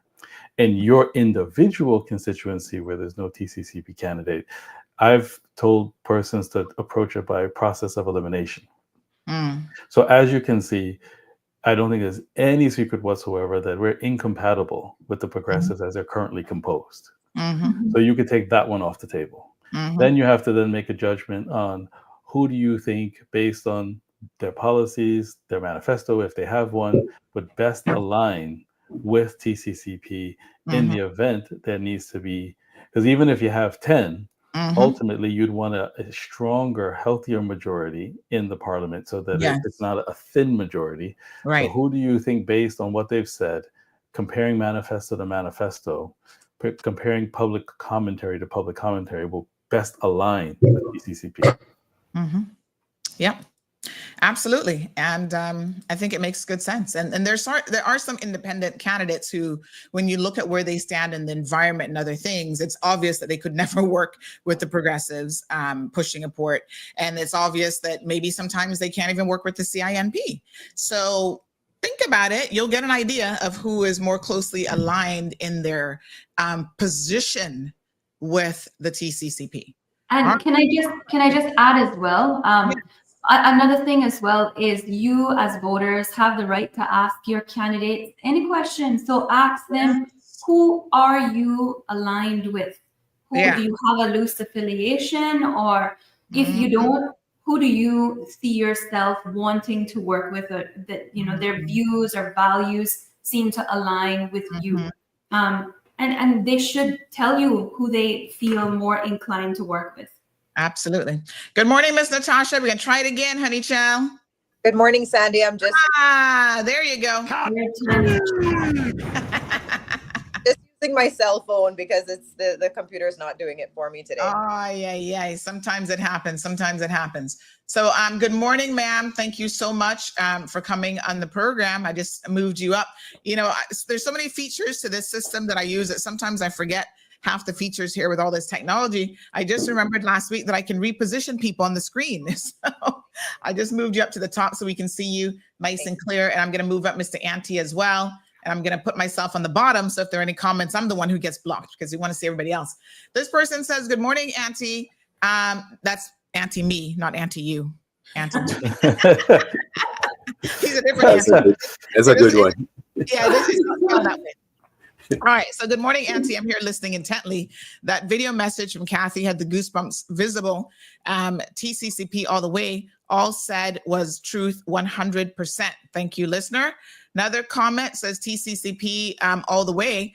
I even got a few voters for them in Newland, Savannah, and GTE and West Bay Central. Here, the different in the voices of Kathy versus Jewel. Jewel is too harsh and needs to tune down. Hearing of vote buying so bad these last few days. Tell people don't quit a job of, tell them people don't quit a job of higher pay to still work for the same company. So TCCP, our 4 not quitters, they did it to try and keep the island from Juju's runaway train. So that was another comment there. Kaboom request. Kaboom request. Yes. So let's spend a little bit of time speaking to Natasha and Auntie. Natasha, you and I sat down yesterday. We did your candidates interview. There's so much I think that people will find interesting about you. And of course, as you hit the campaign trail, someone just said to please let you know that they're casting their vote in your favor. Tomorrow, I think he said, yes, good morning. Good morning, Natasha. I got you tomorrow when I cast my vote. No PPM round. Yeah. Thank you. Thank you so much. You know, Sandy, it was a pleasure meeting you yesterday. And, you know, you asked me what was my most favorite part of this campaign trail. Like I told you yesterday, it's meeting the people, meeting our seniors, meeting their little ones as I knock on their door. I remember I went to this one door a couple of weeks back and the parent was so happy to see me. They said, my child's already told me we're voting for you. You are the one. So I'm so pleased to, you know, have been called to do this and to have been given the opportunity to be a part of the TCCP team. You know, Andre, Kathy, I've known you guys for so long. You know, Kathy in school, Wesleyan, and they're all people. Sandra and the wider community. They're people that stand up for what's right and they're honest. And I can tell you, this is the way to go. Yeah, somebody sent this little GIF. I'm so happy now that as new features are added to my setup, you know, I have to chuckle. But they sent the comment. Hold on, let me pull in the comment, and then I'll show you the GIF that came along with it, so you can appreciate the full context of it. So that just made me chuckle. Give me one quick second here. Shall this computer be under stress? This computer is overworked and getting paid minimum wage. I am working it to the full max, but they sent this comment. They said, "Good morning, Natasha. I got you tomorrow when I cast my vote. No PPM round yet." And then they sent that little GIF. But of course, you don't get to appreciate the GIF in a screenshot format. Here's the full GIF. So for our listeners on the radio, sorry, you're gonna have to go back and see this. But it's a guy with, it looks like a little briefcase chasing somebody away. He's like, "Get out of here!" And ironically, the person's wearing a red shirt, so that's kind of funny. All right, so we got to have a little humor along the way. Jasara says, "Respectfully, Auntie Sandy, but the flip-floppers won't have a problem working with each other now because they're all alike." Miss Gina Wilson in the house. "Good morning, ma'am." She said, "Good morning, Cayman. Exactly 1 week from today, you'll be going to the polls. Cayman, let's do the right thing. Our way of life depends on it. Let's get it right for Caymanians for a change." Very, very true. Thank you, ma'am. Shaka says, "Auntie Natasha, we're praying for speed and full recovery for your dear brother." Yes, Natasha, it would be remiss of me because I did find out last week that one of your brothers had a medical incident. So, of course, a lot of us are thinking of you and your family. And as Shaka said, keeping you all in our prayers. Yeah, important point. Thank you. Yes. Miss Beulah says it would be nice if MPJ Ebanks joined the TCCP team. Honey child, we can talk. I think he might be coming on one day, Miss Beulah, but we're gonna have to talk about that. Somebody needs to have a coming to Jesus moment. John said, "Hell no." All right. Salvin says, "I think this platform needs to also tell the people that once the voting is over, there are 19 elected members to try and form the government. Just 19 members to form the government, not this platform, even though some elected members could be influenced, but ultimately only the 19 will form the government." Okay, Salvin. Actually, you have 10 that are going to form cabinet at minimum.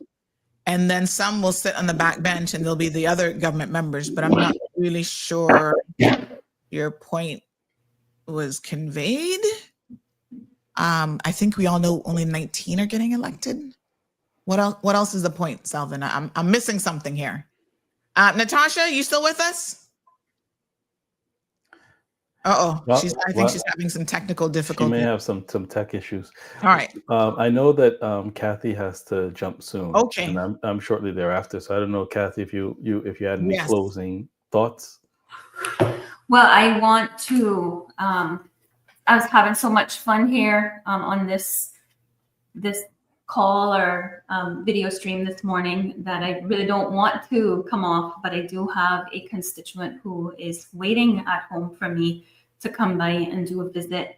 Sandra, one of the things that you said earlier about, doing more of these type of shows after the election. So one of the things I was going to ask you is that I'll never forget when we first got elected, I attended one of Andre's first constituency meetings. And he was just going through what we do as MPs. And he was asking a lot of the constituents, like, well, do you guys know what caucus looks like? Do you know what cabinet looks like? Who attends? It really showed me how much, not only do we need to bring civics back into the school, but we need to make sure that we are taking the time to explain the process to the people so that we can have more people power. And that is something that I am happy that the Caymanian Community Party has already started doing, launching, these type of videos and explaining to the public how things actually work. And I want to just say to all of the registered voters for West Bay Central that, as Andre said earlier, but for those of you who may have just tuned on or tuned in, we will be having a public meeting this Saturday evening at the West Bay Heritage Park at 7 o'clock. Please come out.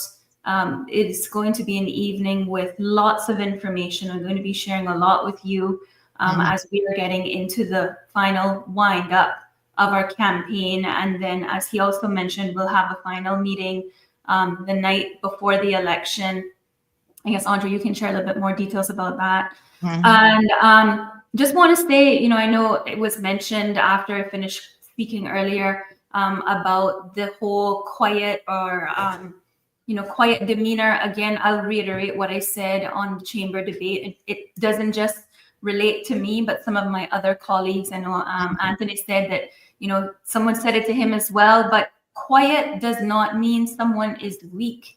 It means that they have the ability to control their emotions. And we want leaders who are leading by example. And we have our children watching a lot of these shows. Parents are watching and their children. You see it when you attend these meetings, and the kids know just as much about the candidates as the adults do. So we have an obligation to conduct ourselves in a manner that we can, be proud of, and our children can be proud of.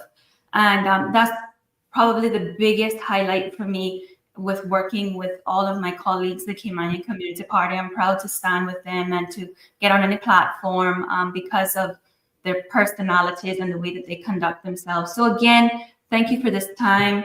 And again, reminding the public to come out on Saturday evening to our public meeting. And I look forward to sharing a bit more before we get to the final stretch next week. Thank you so much. Carlene says, please give her kaboom. You don't have to be loud and ghetto to be strong. Hallelujah.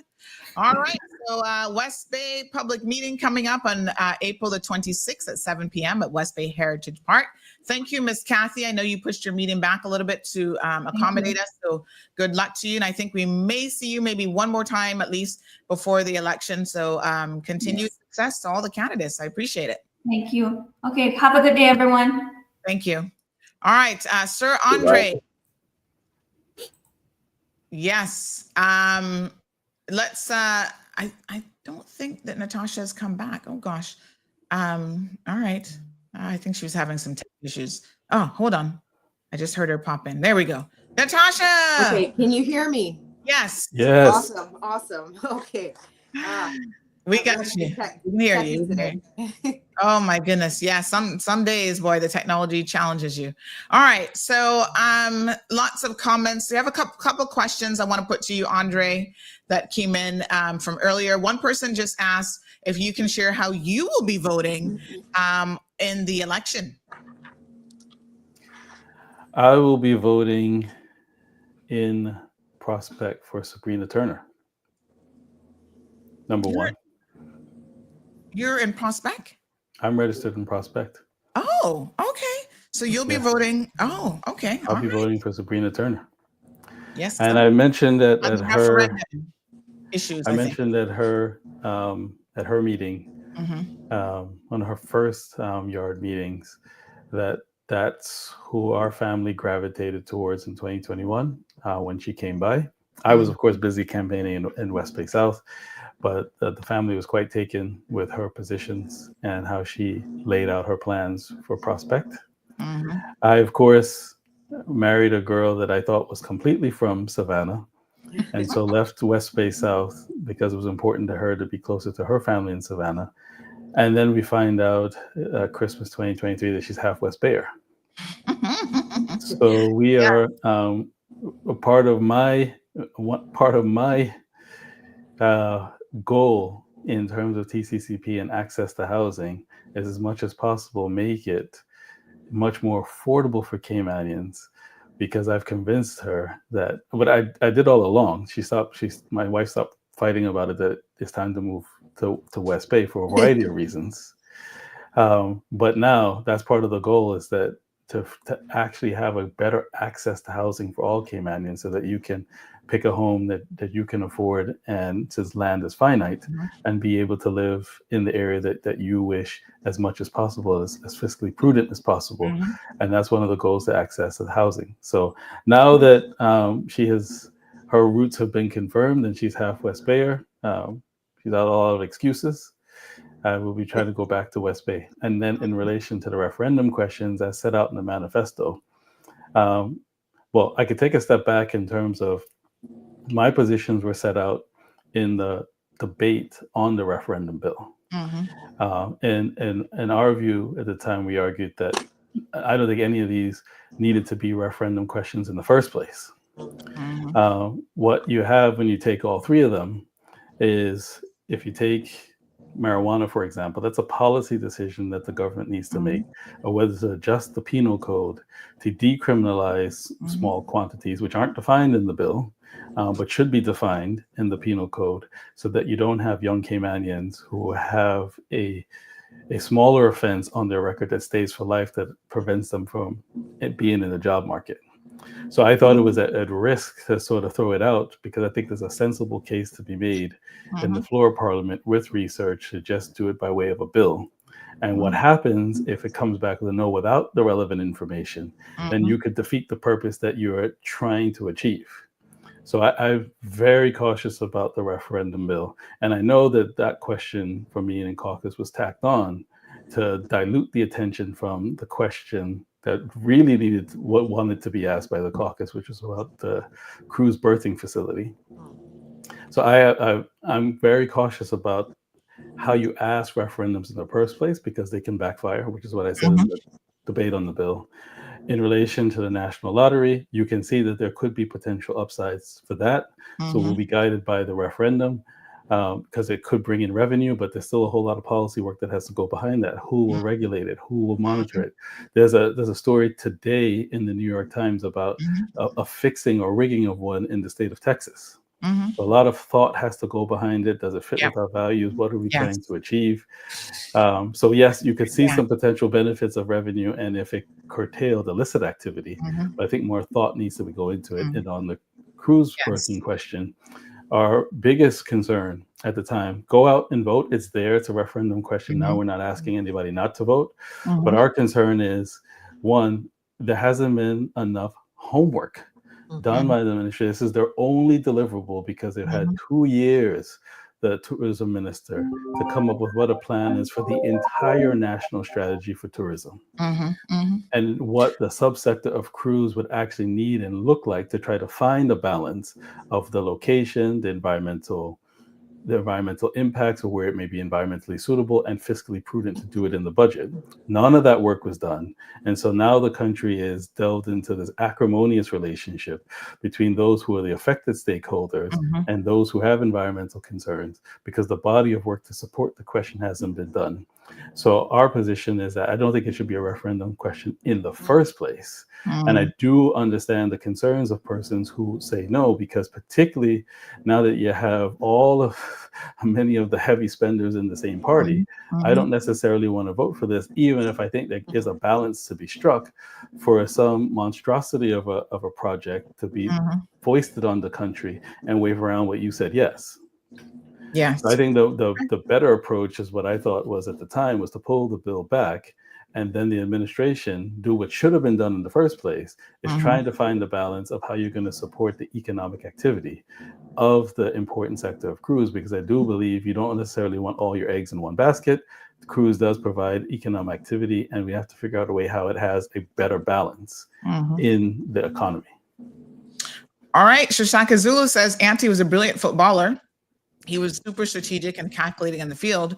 I have no doubt he'll bring these abilities to the arena. Ante, I want to, and it comes out in your interview, but let me just give you an opportunity here to talk about a little bit your life beyond just being a footballer, your professional life, because I was shocked to hear that you are a graduate of Syracuse University. I mean, I'm like, that's an awesome school, top-notch school in the United States of America. So just give a little bit of a snippet about your professional qualifications in your professional life, so that people know this is not just a quiet and brilliant footballer who's been strategic on the field. He has been strategic in his professional life, strategic at SEMA for some 20 years. Yes, take it on through. Again, thank you, Sandra, for the opportunity. As you rightfully said during our interview, I guess that one-on-one, just to share more of a background of myself. And like I said, I came up through the public education system, and also knowing to the fact that where I came from, down in Central, we had our challenges. And being raised in a single parent household by my mom, raising 6 boys at a time. So again, that shows a lot of character to start off with. And when moving through the education system, and I was able and fortunate to earn a full athletic scholarship from Syracuse University directly.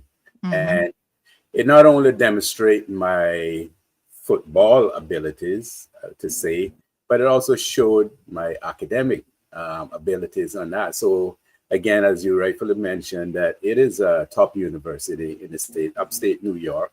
And I went there at a very young age, going at 17 right through and earning my BA in economics and finance, and then coming back into the workforce here, where I had a number of, well, I wouldn't say a number of jobs, but a well-balanced type of jobs, that going from the arts and culture, the Cultural Foundation, also being involved with sports through King Sports Center, and then moving on to the financial center industry, where being at the SEMA for the last 20 years, which broadened my scope of the importance of financial services in the Cayman Islands, and also being a professional on all bounds in leaps. And when I look at that as my professional career and development, yes, you can say it's a long time, but it opened my eyes, dealing with lawyers, accountants, and all aspects are administrators within the financial industry. So I was one of them. I used to call them and file investment fund prospectus with him. He was, yes, we did go he was a strict regulator. Yeah, someone listening to the program says, I went to school with Auntie from middle school through high school, and we went to sixth form with him, and then he went off to Syracuse. They actually attended your graduation, and they also mentioned that you did A-level economics. So they said, don't let the quiet fool you, honey child. He got a full ride, full scholarship to Syracuse University. So Selvin, always a distractor on behalf of the progressives, but we still read his comments. He says, Andre, that position I hope is held by collective responsibility. You had 3 3/4 years out of 4 to help the Minister of Tourism to have the plan you now advocate. So tell us how you would have been in a position, the Minister of Tourism being Kenneth Bryan, the Honorable Kenneth Bryan, how would you have been in a position to help him with his ministry and basically tell him how to come up with a plan? I gave the advice at the time all the way to the bitter end, and some of that advice is featured in the debate on the bill. But ultimately, the minister has been delegated responsibility of subject area. So similar to me, I had a strategy, because remember, I had 2 ministries, had a strategy for financial services, get off all the international lists, refresh some of the products, and find 2 to 3 new business areas. I explained what I was doing for caucus, and there'll be input, and people had suggestions and comments and recommendations, and that comes through the caucus area. But at the end of the day, for that particular subject area, it'll be up to the minister whether or not to take the suggestions or advice or not. So I went through, particularly in the middle of last year, how I even thought it could be approached in terms of the referendum, and that's all set out in the Hansards now, but ultimately was not taken up. All right, Selvin, hopefully that answers your question. Anthony says the ganja rehabilitation and damage to this country will be more than any cruise birthing. I think Andre has his priorities twisted. We need to be more concerned about access to drugs, which cause more social damage and economic damage, causing underperformance. Vote no to ganja. Anthony, it's an interesting question, but let us be clear what the question is. The question isn't about the legalization of marijuana. It is about the decriminalization of marijuana. And Andre has expressed that that is something, in his opinion, that did not have to be a referendum question. That is something that the government themselves could have dealt with by way of just policy decision and tweaking the relevant legislation. Let me also say this, Anthony, because this is the question that I said I'm 70% decided and 30% still thinking about it, probably not really 30%. But the thing that I know is that in the real world, because I go to court all the time, there already is a decriminalization of small amounts of marijuana for first-time offenders. Now, if you keep smoking it and you keep showing up to court, nobody's going to be giving you 5th chances, right? So that's not what this, hopefully none of you think that that's what this is. The courts already do that. The magistrates already use the, Andre, help me remember now, the community something law where they have additional sentencing powers where it doesn't. Yeah, rehabilitation, I think. Yes, yes. So, they can give you what they normally do. First time offenders, you show up. When they probe you for questions. And this is something that when the legislators work with it, they have to keep this in mind, right? So this is the practicality of how judges deal with it. They say, young man, you're here first time before the court. You're 19, 20 years old. You got caught with, a small amount of personal use. Do you have a problem? They want to know. Because as Anthony says, there are some people who are habitual users, and despite what people say, you can be addicted to marijuana. So they say, do you have a problem? How frequently do you smoke? Is this an everyday something, every week? They talk to them. And by talking to them, they get an idea of where they are in their journey with this particular drug. And they say, okay, here's how it's going to work. We're going to have to drug test you for a certain period of time, random drug testing for the next 3-4 months, right? If you don't get caught with anything in your system during that time, you're holding down a job, you're doing this, you're doing that, this will not go on your record. We're going to accept that you're a young person who made a stupid decision, right? But in this country, it is still illegal, even for personal use. So the judges explain, make sure you know it is still legal in this country and you cannot smoke it in this jurisdiction. If you claim that it is something for medicinal purposes, then you have to ensure that you actually get a doctor's prescription and make sure you're getting the right thing, because doctors can't prescribe the one that you smoke in any event. So there you have it. All right. It's probably a point. Sorry to cut you, Auntie. And then I'll just make this point quickly, and you could jump in. Yeah, it is an important distinction to make, even though we may have said it on a few programs, between the legalization and decriminalization. Right. Yes. Legalization, I think, was tried by Bermuda.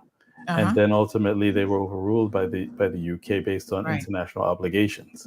So legalization is not possible to even put that question. It's just the narrow focus as if caught with it. What is the offense? How is the offense enforced? Is what that question is ultimately reduced to. Billy's come back with it. Alternative sentencing. That's where the court can divert to an alternative sentencing act. That's the one I think we were thinking of.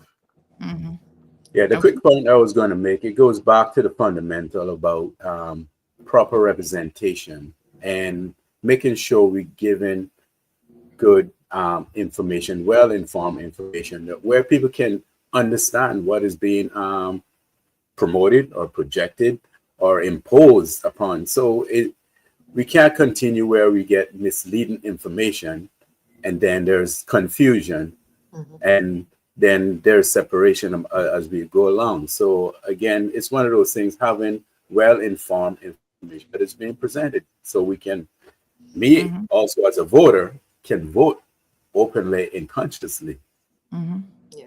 Yes. And someone also says, yes, Andre had 2 ministries. Kenneth had 1 ministry, and he even gave away one of his big subjects, which was transport. So they're like, what else did he have to focus on other than tourism? And still very little got done. Mr. Balika, good morning, says it's the Alternative Sentencing Act. Thank you, sir. That is indeed the proper name. Yes. And Sandy, I too have heard, I've had some friends that have had to go through the courts for marijuana use. And I've heard that, the folks down there are doing some really good work with the young men and young ladies in Cayman. Yes. And it's just about them grabbing the bull by the horns and saying, hey, I'm not going to make this be my reality, and helping themselves as well. So, we want to continue where we can, of course, Team TCCP, when we get in, to continue to build on policies and procedure around those things and help people where we can. Yeah, absolutely. And one of the things, this is where I was saying to my husband this morning about the whole marijuana question. People can't expect to be regular users of marijuana and be gainfully employed, and that employers are going to want you on the job. So as Caymanians pivot and say, I want job opportunities, I want to be able to focus my education, all these other things, there are things that you have to give up. So if you want to sit there all day smoking pot, I hate to tell you, but that's not normally going to be something that is going to help you advance your life, advance your career, become a more productive member of society. Right. So, pick your poison, honey child, but that's the one that I'm going to recommend probably isn't really going to work for you. And yes, whether you decriminalize it or not, you can't force someone to hire someone who's a smoker or a ganja smoker or anything else. And there are people who they deal with heavy equipment and all this stuff, and they do not want people who are there drinking on the job, smoking marijuana on the job, because you can't take heavy medicines on the job. I mean, there are requirements to employment. So Caymanians, think about your future. Yes, I was speaking with someone just about that last night, and I put it in the same context. You have people that do want to take part and they want to have the occasional joint, but then you have your employers who they're not going to want someone walking onto their job site that's high or drunk even, and we have to weigh what is right and what is wrong. Absolutely. All right. This person says, keep on talking about Auntie's education background, sis. Good topic. Send the message to the voters that he's a better option than KB. To that point, Ms. Jean says, I graduated from Stanford with an economics and art history degree. My ex-husband attended Stanford and a full basketball scholarship coming from Las Cruces, Mexico, a teeny tiny border town with Mexico, New Mexico. Border with Mexico. He also majored in economics. This is extremely difficult to do. I have huge admiration and respect for Auntie's academic and professional accomplishments and his dedication to service in Cayman. Thank you, Ms. Jean. So Sandra, could I chime in there for a second? Absolutely. Because I'm always mindful of the time. It does seem to slip away from us. Oh my gosh. Yeah. Because it's always engaging. I want to try to put my TCCP members to the test. So when we caucused yesterday, the point that Kathy left off in terms of taking quietness for weakness, my challenge to each of Natasha and Auntie is to say, I want you to be able to say on air why you are the best choice for your respective constituencies. So I want to know that they do their homework that was issued as leader in the caucus yesterday, to show up and explain, this is your time, there's limited airtime left. I'm not sure if we've lost radio yet, so we could wrap up with a few final questions, but I don't want to lose this gap of time, and I want to put them to the test. So we can start with Natasha. Why are you the best choice for Red Bay? I am the best choice for Red Bay. Number one, because I'm with Team TCCP, the team that are going to put Caymanians first and ensure that all of our needs are met. And, everything that we have said in our manifesto over the next 18 to 24 months after we're in-house, we are going to get them done. And we're focused and dedicated, and our hearts are in the right place when it comes to the people of the Cayman Islands. For my people in Red Bay, and I said this to Sandy yesterday, you deserve better representation. You deserve representation that's going to be there for you, that's going to show up, that's going to be on time, that's going to be at the other end of that phone, that has lived in all of the situations that you have lived in. And, I just want to get in there, and I want to get the work done. And, I just want to be there for each and every one of you. And as I said in my speeches before, hold me accountable. Continue to hold me accountable. I've promised things, and I said I want to get things done, and that is what I want to do. I want to get on the ground with the people and just get in there and to stick and stay with them. Okay. Yes, Mr. Auntie. Thank you. For me, it's about giving proper, good representation, leadership with vision to start off with, because I think we've been lacking that. It's a leadership with representation, also encompassing our entire community. It's not some people sometimes, but it's everybody all the time. So I'm looking up for the full scope, from our children, our working class, entrepreneurs, to our elderly. So when you take that full scope of our spectrum in our community and looking at the wider issues and challenges that we have as a country, will address all of those issues. So yes, those are things that I'm looking to put under our microscope and address those. Not necessarily also one by one, it can be 2 by 3, but we look to uncover that. And also being transparent. saying, this is what I can do, this is what I'm capable of doing, and this is what I will do. So people have that, I would say, manage their expectations. So it's not failed promises, unbroken promises. It's about delivery with time, and building that ongoing communication with the constituency. So it's, again, it's not sometimes, it's all the time. And as what Natasha indicated, it is about being held accountable. If I'm not being held accountable, not just sometimes, but all the time, it will also give me the endeavor to push and continue to look out for our people. And first and foremost, we have to look out for our people. That is my primary reason of running, and to move and help move our people forward and this country, and being part of the TCCP community party that will make this happen. And yes, I will be the better choice because, again, looking out for the people and making sure that people are well informed, that they can make that decision not only on the 30th of April, but beyond that. Because again, this is only the first part, or the first journey in this first stage in this journey. Because yes, it will begin from the May 1st, and we're going to make it happen. Yes. Fantastic. All right. I think they did their homework done. Homework done. Fine candidates to me. Yes. Fantastic. So, oh God, Selvin again. Selvin, we had a person sent you this comment. Please tell Selvin to shut the hell up and wait for PPM. Come on, dog, eat your supper. Oh, Selvin. What you saying, says YouTuber 345. What Selvin saying after that plug? No additional comments. Oh, Selvin, if PPM does not have you on the payroll as their media representatives, you might want to go and try and get a contract signed, honey child. Jean says, good luck to TCCP. So proud of this group. Thank you so much, Miss Jean. Is that a wrap? You guys got to run, or you want to hang out? We've got to run. Yes. I have to do a special shout out, and then I'll leave a closing thought. Yes. So fantastic. Today, I'm on a tight time frame to try to take a break between 4 p.m. and 6 p.m. because my daughter has turned 10 today. Wow.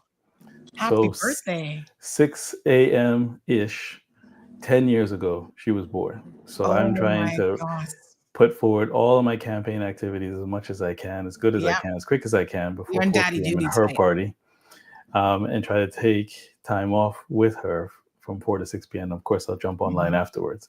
So happy birthday, Savannah. She is a bit of a diva, so she will enjoy the plug. She'll watch it, and she would have criticized me if I didn't do a shameless plug. So happy birthday, Savannah. Lastly, on a more serious note, thank you again for this engagement.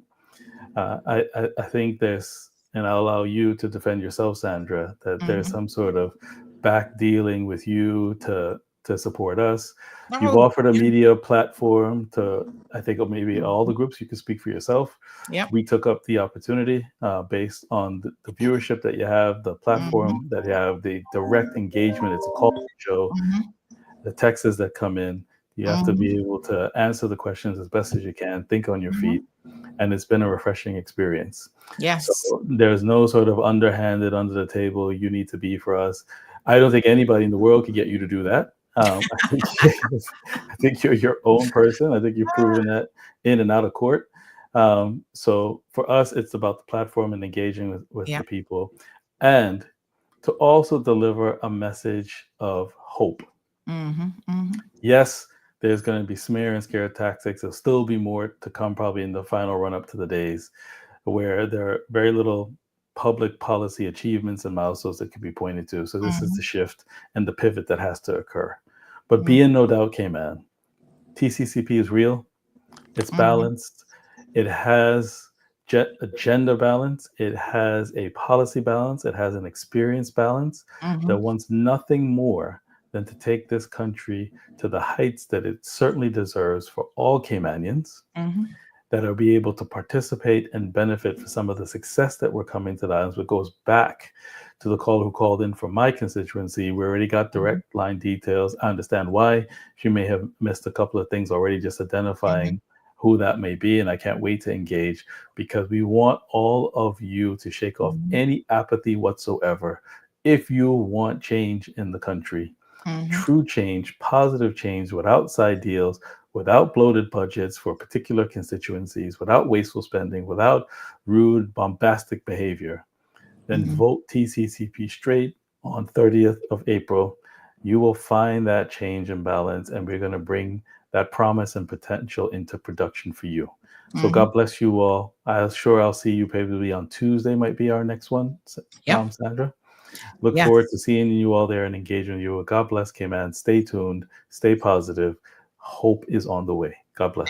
And lots of people, you have a caller we'll take, and lots of people wishing Savannah happy birthday. So beautiful Savannah, happy 10th birthday from all of the CMR family and all of the TCCP family and all the Cayman Islands. So caller, quick question or comment? I just want to say this, I'm not bashing nobody, but some people need to wake up and smell the coffee and smell the roses. Everybody is subject to their opinion. Yes. But don't mean that they have to be right. And what I am saying, from what I can see and with my common sense, TCCP is the right thing for us. If we want change, if we no matter what people say about quitters or whatever, people quit because they quit for reason, because that was to show that they are for fair. They're not corrupt. So we can put our trust in them. Because believe me, like I tell you, if they don't prove, I will be on their bandwagon day and night. They won't be able to sleep for me, because I tell them that I'm holding them to what they say. Give a person a chance. Some of the rest had more chance than them, and I did nothing. They could give them chances over and over and over. They'll give, like I say about quitters, yes, that's good. They quit. And not every time it's good to stand up in war and fight. They tried, but they couldn't just do nothing, because some people had a heart like goat, and you cannot do nothing with them. So rather than get what they did the right thing, leave them. But it's not that they quit. They never quit. They were for our benefit. So that's what stupid people should look in. They got the people and the country at heart, not the government first. Thank you, honey chair. So they're stupid. All right. Roar said they did not quit. They stood up. Paul the man says, Auntie's my favorite running in this election. And then on that note, all of you, still 500 and odd people here, over 500 folks, we're actually going to play Auntie's interview. So please, sit back, relax, get your second cup of coffee, get your third cup of coffee. We actually have Auntie's interview that we're going to play. Thank you, Jonathan, Marshall, everybody else. I don't want to see that number dropped. 520 over here. And Instagram, I just restarted the Instagram feed. We're going to sit back and see the Auntie interview. So folks, enjoy this. It was an absolute delight getting to know Auntie Anthony Ramon, Georgetown Central, all the way. Here we go.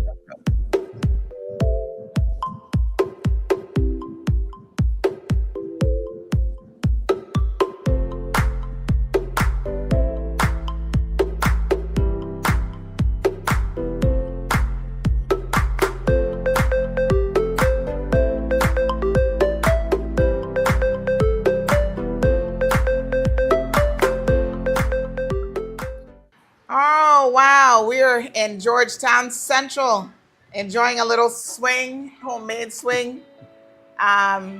Here with Auntie Ramon, Anthony Ramon, affectionately known as Auntie by so many. And going to spend a little bit of time here with him, trying to get to know him. That's what these candidate feature segments are really all about. It's a great opportunity for people to know their candidates the way that they didn't know, you know? So we're going to delve into who Auntie Ramon is. First of all, where'd you get this nickname from? Auntie Ramon. That's an unusual nickname. The funny thing about it, I was basically trying to remember, but I think my mom actually gave me the name. Okay. You know, amongst other names, but I won't say those. Yeah. But it's all good. Yeah. So Auntie just being short for Anthony. Yeah. So yeah. the other thing is like when people say an auntie, it says like your auntie, but he's Right. a man, uncle, So some people It is on a the little opposite say- confusing. yes, Yeah, but it's yes, spelled totally different. totally different. Yeah, absolutely. So these are your stomping grounds here. We're at the homestead. Lots of roosters and chickens, as people can probably hear in the background, clucking and making all kind of noise. But this is your stomping ground. We call this area, I'm a Georgetowner. I always tell people, don't go too deep now because I lived in the States a long time. But I know this area is down in the east. Well, the east is more further down. It's further down. So this is more central. And, Okay. And I mean, this is my grandmother's yard. So Yeah. this was the playground. Right. When I say my grandmother's being Miss Frances Ramon. So Okay. out in the area behind us, basically we played every sport. It was depending on the seasons, from marbles, football, cricket, even Okay. tug of war, pelting, all Yeah. sorts of things, cowboy and Indians. So the whole neighborhood came around. Yes. And this was the main area where we grew up playing. Yeah. So has much changed in the area from back in those days? Like, what would you say are some of the major changes that you've observed? Are kids still running around? They'll come out of school and still run around the area and play? There is not as much kids as there were. As you know, the neighborhood is getting smaller Yeah. in terms of residential areas. Right. And at the same time, a lot of our people have grown up and moved out, but still have a strong presence within the community. Yeah. So you still have some kids around. So But it's as more of you've an seen- aging population in a way. Exactly. So we have a more aging residents in this areas. As Miss Pearl, we've been there, and as you know, some of the houses have Yeah. disappeared along the way. Right. Wow. So you talked about being a young boy and playing a lot in the area with all of your neighborhood friends and family, schoolmates and stuff. Tell us a little bit about your family. How many brothers and sisters do you have? Well, as you know, Caymanians back then on an average had about 5+ more Okay. family. Yeah. In my household, on my mother's side, she raised 6 boys in the house right here. 6 boys. 6 boys, Oh all my boys, no gosh. girls. Whoa. But I do have an extended family. On my Yeah. father's side, there's another 3 boys and a girl. Okay. So somebody but- finally had a girl. Yes. Oh my goodness. And the That's crazy. That's crazy. and the ironic stuff about it, my mother, she always wanted a girl, Yeah. Oh. but all of us, her firstborn was a girl. I thought it was good. Being the youngest of them, I thought I would have broken that cycle, but I didn't. Okay. So she got all the girls after. All the grandkids then Yes. to make her firstborn happy. was The good. firstborn was a girl. Wow. Yes, Okay. yes. A household of 6 boys. I can't even imagine, Auntie, what you guys would have been up to. Well, Breaking stuff. Did your What? mom have any hair when she was done raising you guys, or she pulled it all up by then? No, it was us that didn't have the hair. No, the reason why he said that, basically, we were raised in a single parent home. Right. My mom raised all of us, and I mean with a strong support system. Yes. All women. Yep. My aunts, Emily Yeah. and Big Ann, they were all a instrument in her upbringing. But her mother was a disciplinarian. So you couldn't get anything over her, or it was a well-run Yes. home, almost like the military, because we all grew up with chores. And Okay. just to go way back then, we had outhouses, and then you had the chambers, as you would know. So each person had a role, whether it was cleaning the house, washing the dishes, taking out the chamber, which was rotated amongst everything. So it was thing. So she ran a strict house. Yes, so we didn't get away with a lot of things. Yeah. As one would perceive. Yep. And the ironic part about it, in terms of us as boys, all boys in a house, we all had that respect and manners. And that was one of the things that was instilled from then up to now. None of us ever raised our voice or curse in our presence. as you know, we all got beat every day for other things, not being on time, getting me into the house right on time by the time she got home from work. So okay, yeah. So you were strict rules. Strict rules. And you were the baby in the family, you said, right? Yes. So did you feel like you got a little blight because you were the baby, or not really? All my older brothers would have said yes. Yeah. But I got my fair share of licks. Just The like same way. just the same way, but they would say different. Yeah. You know, but it was all good. I mean, but the good thing about it, they all looked out for me. Very protective, and also showed me guidance along the way. So we all learned from each other one way or the other. Right. And that, not only in terms of life skills, but also true with football. It was one thing we passed on. Yes. And also learning the value of things, because we all had to share our uniform. So going to school, you know, it's like that's going to be passed on to the next one. Right. So so you had to take good care of that. Yes, You know? yes, so yes. those were the fundamentals. Yeah. And I would imagine that there were, you know, a single mom with 6 boys. She was working full time. You said other people helped, and the family, aunts and grandparents and stuff, a lot of times would step in. Grandmothers, you said, really women. So tell me how that has shaped you as a man, Caribbean, Caymanian man, being raised by a single mom and being surrounded by strong women, right, who were disciplinarian, and you know you had to be respectful. How has that shaped you, even in relationships, being a father? Like, what kind of person are you because of that? I think it's one of the fundamentals that I keep close to my heart in terms of principles and values. When go back to the fundamentals of manners and respect, and showing that respect for female and my mother, and the value of what she instilled with us, that went a long way in terms of how we respected and how I respected women. Always showing being courteous, respect, and do not hit a woman. You know, but at the same time, don't let a woman beat you up. You know, so you protect yourself. So it was that always instilling the value of respect. Yeah. And so that went a long way in terms of loyalty, in terms of relationships. So not jumping in and out of relationships for one, and looking at compromise and the willingness to work with one another, and seeing who and what brought to the table. Yeah. And also the fundamental of learning to cook, life skills, learning to cook for yourself. Good. Unfortunately, a lot of women nowadays don't cook. Yeah. That doesn't include my wife, but yes. You found one that can cook.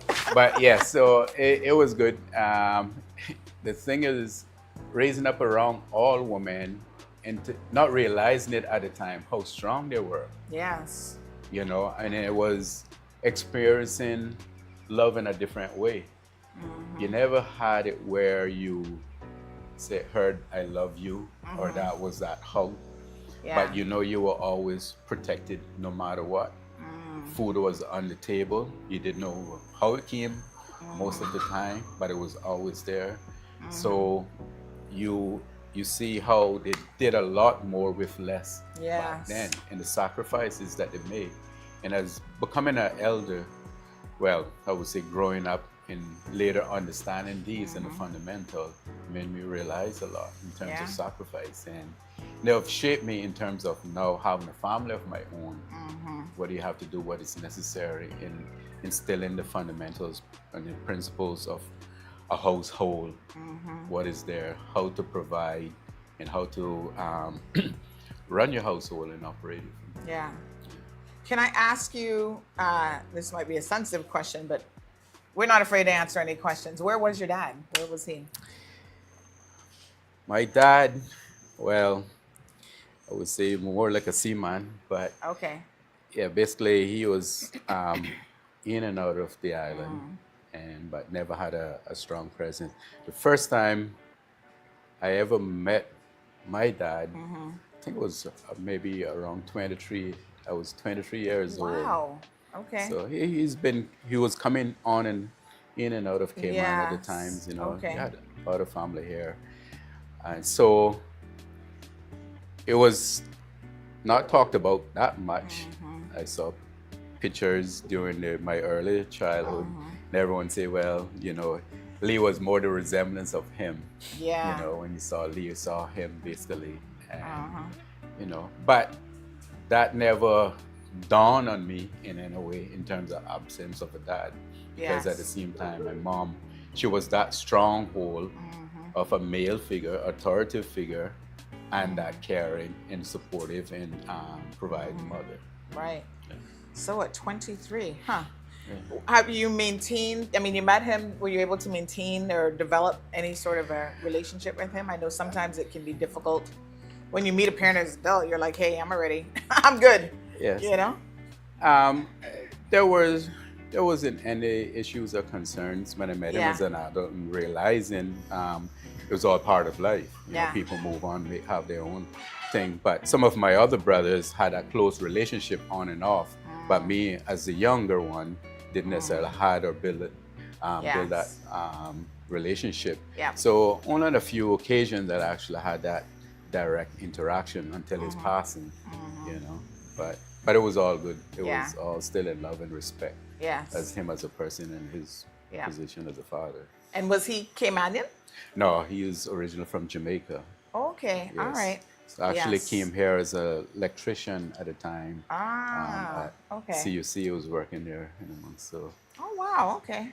It makes a lot of sense because, you know, we think about our family dynamics, even within my family.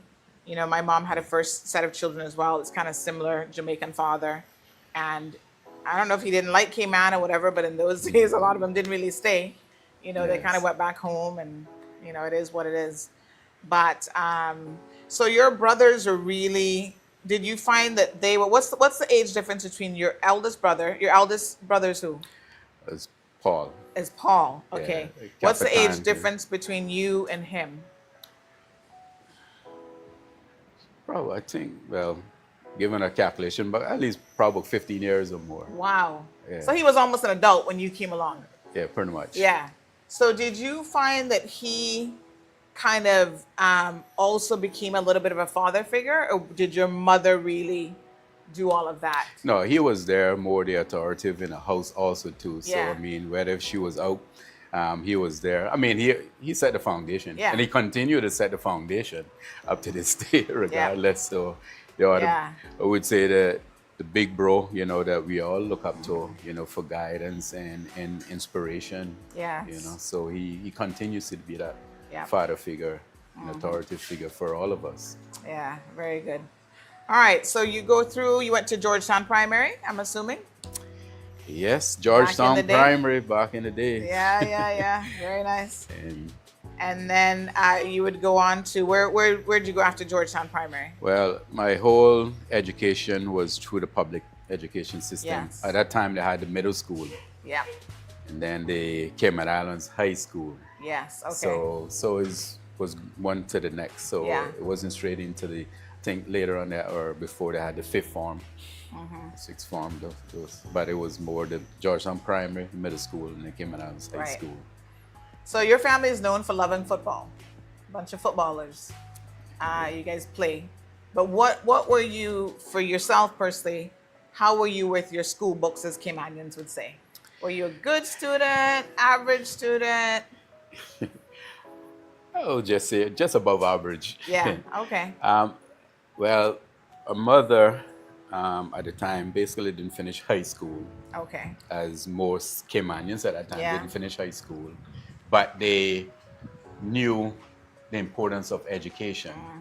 So they made the sacrifices for us to make sure that we achieve what they didn't achieve. And that was completing their school. So regardless if she may not have able to help us do our homework, she ensured that whatever homework we had, it was completed, and then we all helped each other finish our work. So those were the values and principles that was held in the household. Values. So, and to put in that hard work, I know I wasn't a brilliant one, but I know if with hard work and dedication, I can still achieve it, and that's what kept me going. Very good. Yeah. Even through my college. Very good. So you're at Cayman Islands High School, and then at some point you're thinking, yeah, I'm going to go to college. Do some of your other brothers, they went off to university as well? Yes. Surprisingly, when I finished high school and I got my grades, I was surprised by my results. Okay. I know I was going to do okay, pass. Yeah. But I think at the time it was 7 or 8 O levels. Okay. And I had to go back in the office to double check if it was correct. So that was a good surprise at that time. Yeah. And I said it gave me, I said, well, this is the option to go out on to sixth form, you know. So and I said, okay, I was young at the time. I think it was 15 years old. So I said, well, I ain't ready to go into the workforce at this point in time. You know, some were able to. So I looked into the possibility of going to the sixth form. So that's when I went into the sixth form, which was an additional 2 years. Okay. And I did A-level art history and economics. So that's where the economics grew from there. Right. And it wasn't a slew of subjects at that time. I think if there might have been 10 the most A-levels that was being offered within the high school system. Yes. So in terms of going off to college, it never dawned on me until it presented itself. My brother Lee had actually went away at college at the same time. So he was playing at King's College in Tennessee. So then looking into all of the possibilities of college. So that's when it dawned more on me to say, well, listen, this is a great opportunity. And so that's where that whole thing evolved. And it was good inspiration when you saw another brother off to university. You're like, well, if he can do it, I'm sure you were thinking, I can do it too. Yes. Yeah. Yes. Yeah. Yes, it's a good, clear path to follow. And I mean, that was all of her inspiration, given a push with her mother to saying, listen, we got to make something of herself one way or the other. You know, just football. We had the talent. We had the academics, that balance, you know, so we were well-rounded socially, mentally, and able to fulfill those opportunities at that point in time when it arose. Right. You're talking about art and economics. People see those as two sort of diametrically opposed things. Like if you're an artist, they think, oh, you got your head in cloud 9, you're not a realist. Economics is like using the different side of the brain, like figures and facts. And how do you explain to people, we're going to talk about your artistic ability because I hear it's quite good. How do you explain to people this divergence of having both in your personality? Were you into art as a young man, like as a kid? Yes, I draw from when I was early. And I could remember from Georgetown Primary, we used to trace a lot. So it started off from tracing with a little film paper. But then I found myself sketching a lot more, you know, and so it was a natural gravitation. I know my mother used to play around, but never think so. And then my uncle also too. So I think there was some artistic abilities in the family, you know, so I kind of pursued that. I followed my instincts, developed it to an extent, you know, and then got involved with other artists and also enjoyed writing poetry and different things. So those have disappeared over the time. So yeah, the artistic flavor have always been there in terms of drawing, painting, and also writing. And that's where some of the storytelling come in at times. But the economics part now, that I guess comes more with the critical thinking. Yeah. What is around, being socially involved in how pieces and things come together. And I think I kind of developed that more from my mother, being around her, how she organized things and structured, how she remembered things. You know, it was, but you know, all of her friends' birthdays and, you know, when we had community events, knowing what to put in place, even food, serving food, what goes with what type of meat, what size there. Not everything goes with everything. Yeah. So those type things. So and the value of money, you know, because when we used to go to the Mr. Shirley shop, you know, you went. You didn't get a written list off at the time to tell you what they want. And you had to remember that. You had to remember it, or you had to put the pieces. Well, is this for cake? Is this for cooking? Sunday cooking? And then you was given the right exact money most of the time. You couldn't lose any along the way. You had to go back and find it. So all of those things taught you about economics, the dynamics of economics, how you run your household, and again, as you know, it evolves into the country. So. Yeah. So did it ever cross your mind that, okay, I like art, so I'll do art history, I'll do that, but there's a practical aspect of life. And that's where the economics, having a degree, especially, I'm sure by that time we were starting to emerge as a financial center. So were you thinking along the lines of, you know what, I better study both? I mean, I love art, but art probably isn't going to pay the bills. Exactly. So I need something that's going to get me a good job. And as mamas say, you know, become a good, productive citizen of the Cayman Islands. And at that time, this is around 1987, 93, and that was the reality. Art wasn't going to cut it. There was no profession in terms of art, whether if you was, you know, a portrait, drawing portrait, painting portraits, there was not the profession that would win you the bread and butter. Yeah. And it wasn't really any careers per se at that point in time in terms around of it. art. Yeah. You know, so you had established artists during those periods. Yes. But they were actually making a means of living by other ways, you know. Yeah. So yes, economic was more a broader subject, or I would say dimension, profession that would encompass whether it was business, different type of business, the mechanics of the administration of businesses, accounting, you know, studying the economy itself. Yes. I think during that time, there were maybe one or two economists on the island in terms of working for government, but it wasn't a flourishing or a viable profession or job opportunities would be there. Okay. But you could have spanned out to different areas. Yeah, so that was the foundation. Yes. Yeah. So where did you end up going to university? Where did you opt to go? And I'm going to Syracuse University in New York. Okay. I was on track to go to King's College after my brother. Yeah. And the opportunity was presented during Mr. Winston Chung at the time. He was intimately involved with football. But when I look at Syracuse University, it was a bigger school, had a lot more, it was more well-known and reputable university. It was further away from home. Okay. So, yes.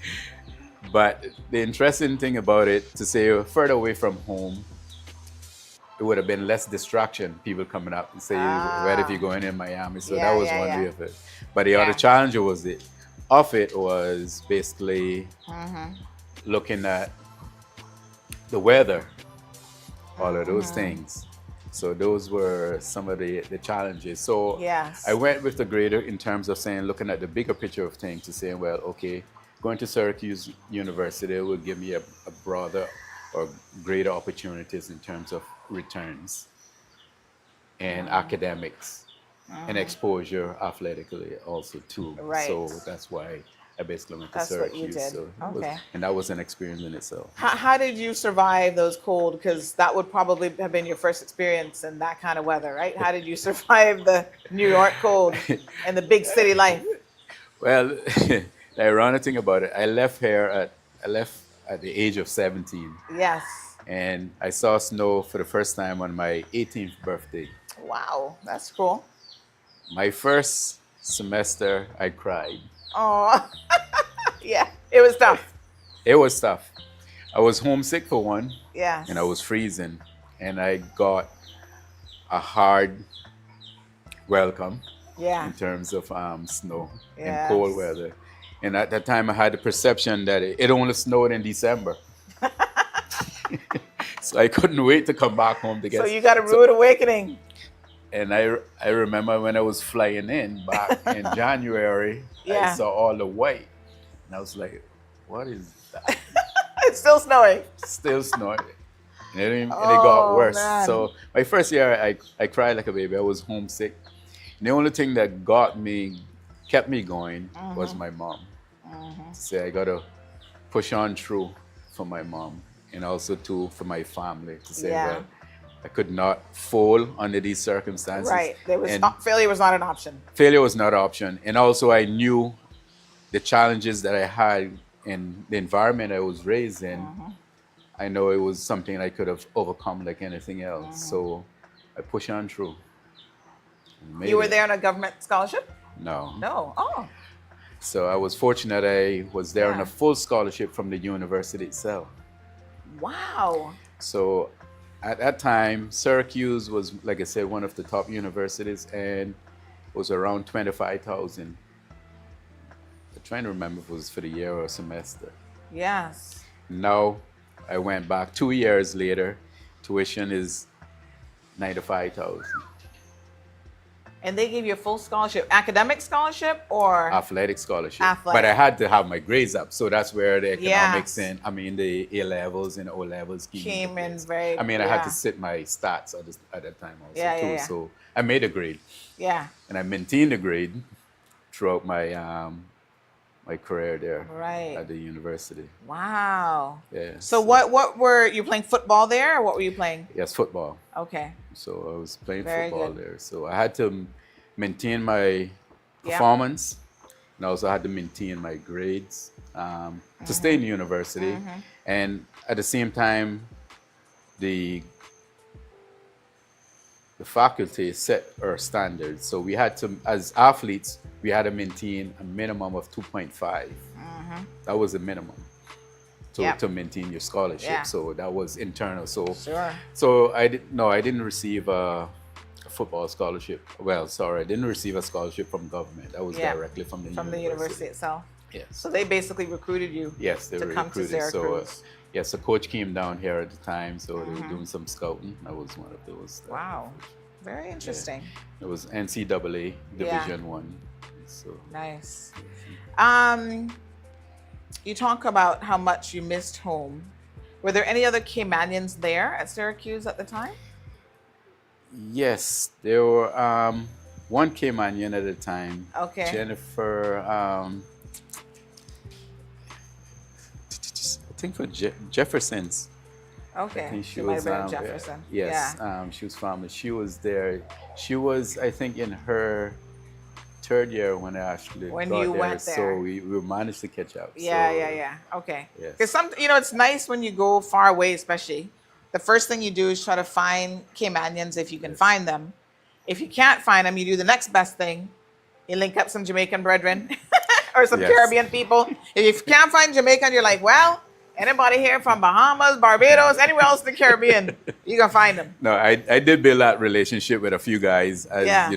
my Jamaica counterpart, Paul Young, he had transferred over, which he was a top Jamaican national baller at the time too, Paul Young. So we still maintain relationship. And my roommate, which his family is from Haiti, is France. He actually came to Cayman a few times after. So we had that Caribbean connection. Absolutely. So which made it easier. Absolutely. So building that, and we had to over the years build that tight Caribbean connection. We got Caribbean associations and groups and the parties and also being an athlete, it gives you that exposure. Yeah. People gravitate to you and stuff like that. So you were able to get a little bit of curry chicken while you were up there? We had to cook that. You had to cook. So that's where my brethren, Paul Young. So, well, it was a one meal all the time. It was curry chicken and boiled dumplings. Wasn't rice half of the time. So it worked. But the thing is, he used to cook for the team sometimes, So you had these guys all on the team, and I'm sure they got buying up after a while, eating so much boiled dumplings, but they always had to look for that. So they would just sit there and eat about 5 boiled dumplings with gravy. And they didn't know any better. But they appreciated the Caribbean flavor and the pepper and stuff like that. So it was good. It was fun. Yeah. So Syracuse is in the city or just outside the city? No, it's upstate New York. It's upstate New York. Yes, okay.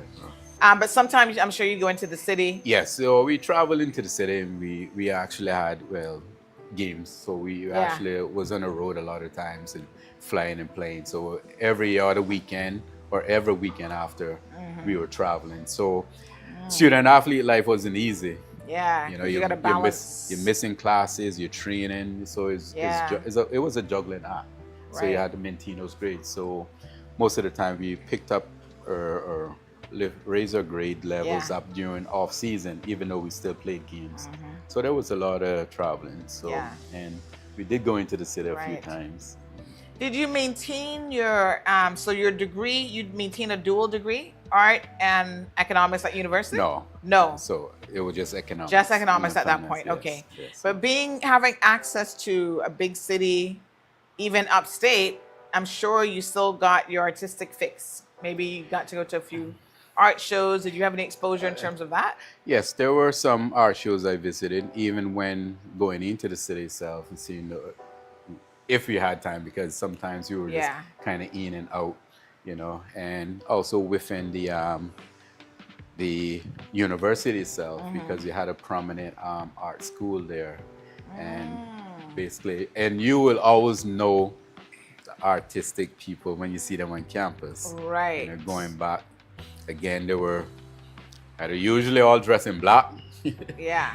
Or, they were very colorful in terms of their fashion wear, the tall boots, that sort of thing. So it was expressive, right? And then there was theater on the quad, in the open area, all of those things. So you participated, and then basically, visiting artists or concerts that was happening in the dome, So those were things that I would partake in. Okay, nice. So only my third or fourth year, I kind of ventured more. Doing different things. My freshman year, sophomore, trying to get a balance and keeping focus. Yeah. So meeting people, even for me, I grew up in Tampa, but when you go off to university, you were 17, I graduated high school at 17 as well. I found it to be probably, I would say in some ways, the most amazing time of my life. Because you get exposed to so much. You're pushed into adulthood. You get exposed to a lot. You get to meet people from all walks of life. I loved the international students from Europe, and it was just fascinating to see people from Malaysia, learning about their culture, how they eat with their hands and why they eat with one hand versus the other hand. It was just an immersion into life and the world and people and culture. Did you find, I know you said the first year was tough, being away from home, being a young kid, but did you find that by maybe the sophomore, junior year, you started to embrace the experience more? Yes, I did. And it was very interesting. Like you said, it opened your eyes. And traveling is more educational than the academics. And to the points that you outlined there, you learn more about yourself and your environment. I mean, like I said before, raising in Central, it matured me a lot more when I look at a lot of young Americans during that time, where they were getting away from their parents for the first time. Oh boy, partying. Party. As you know, in university, you're exposed to to everything. Yep.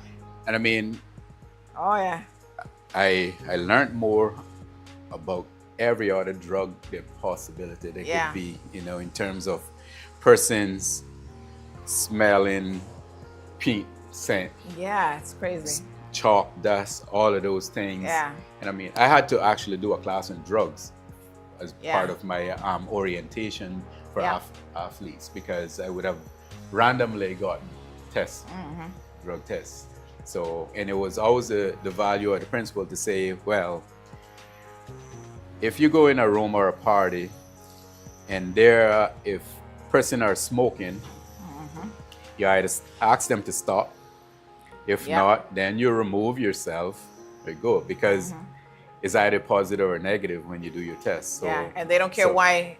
No. Yeah, you can't give them no excuse that, I went to a party and everybody was smoking a spliff. They're like, it doesn't matter. Yes. Yeah. But meeting different people open your eyes. I mean, some of the classes, that were the first time, going, it was actually a philosophy class when you're talking about, do you believe in God? And even coming from Cayman at the time, we went to church. We were raised up in the church. Yeah. And you hear this. Your professor is there saying, well, why do you believe in God? There is no God. Who created God? So this person was actually challenging. Yes, your entire belief system. Yes, and it kind of knocked me out for a minute. So I was like, wow, and the logistics behind it, and I guess the philosophy and views of it. So that was a big world out there. Yeah, so exactly. It's a whole wide world. Yeah. But it was very interesting, but it helped me grow and appreciate what I had at home also too. And to see that, yes, there are a world out there with different views. And it's how do you find yourself and make your own path as you go along. Yeah, so this is definitely part of, maturing and growing up. And you can imagine, Auntie, the Caymanians that never get that opportunity, how restricted they are and how they see the world and how they think. This is one of the things that, if you've ever had a chance to watch my show, you'll know I tell people the best education in the world is exposure. Go out there, see it, live it. Everybody should have an opportunity to live overseas for a couple of years, even if it's just university life. Yes. But if you can live in the real world outside of university in somebody else's country, because you do appreciate how amazing Cayman is, even with all of our problems. This is still the best place in the world. Yes. When I was abroad, I left as a kid, away for 15 years. And I remember when I would come back and I would see Cayman Airways, right? Touching down at that airport. I felt like I wanted to get out and kiss the ground, because I'm like this little speck. There was a time they didn't even have Cayman on the map. We were that insignificant to the world. Yeah. But still, this is home. As Caymanians would say, this is where my navel string was buried. So there's no place in the world that will ever compare to home. It's just a totally, totally different feeling. But living in other people's countries, you get to see the good, the bad. You get to see how cultures mix and how people get along. And it makes you reflect on maybe some things that we could do better here as well. I think we do an amazing job with the diversity that we have, but there's always room for improvement. Yes, they always say when you want to know something about a country, you talk to the people. And even when I go to other countries, I would say, well, let me find a local and talk and say, well, what is the country? Because we go as tourists, or we go and play a sport, but we don't see the real picture, the real situation and stuff. But to your point, we are blessed nonetheless. And I traveled from when I was young, and football afforded me that opportunity also too, representing my country, playing, and also too knowing that people going traveling and playing for their country, the pride behind it. But again, taking the opportunity while traveling, engaging with persons, and seeing what the struggles are in other persons in those countries. And it was sometimes, it make you cry. It make you cry.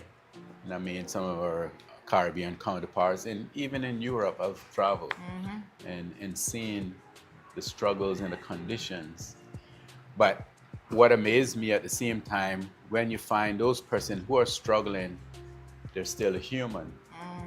They open their heart up to you. And I've seen that in some of my, I would say, my Caribbean counterparts.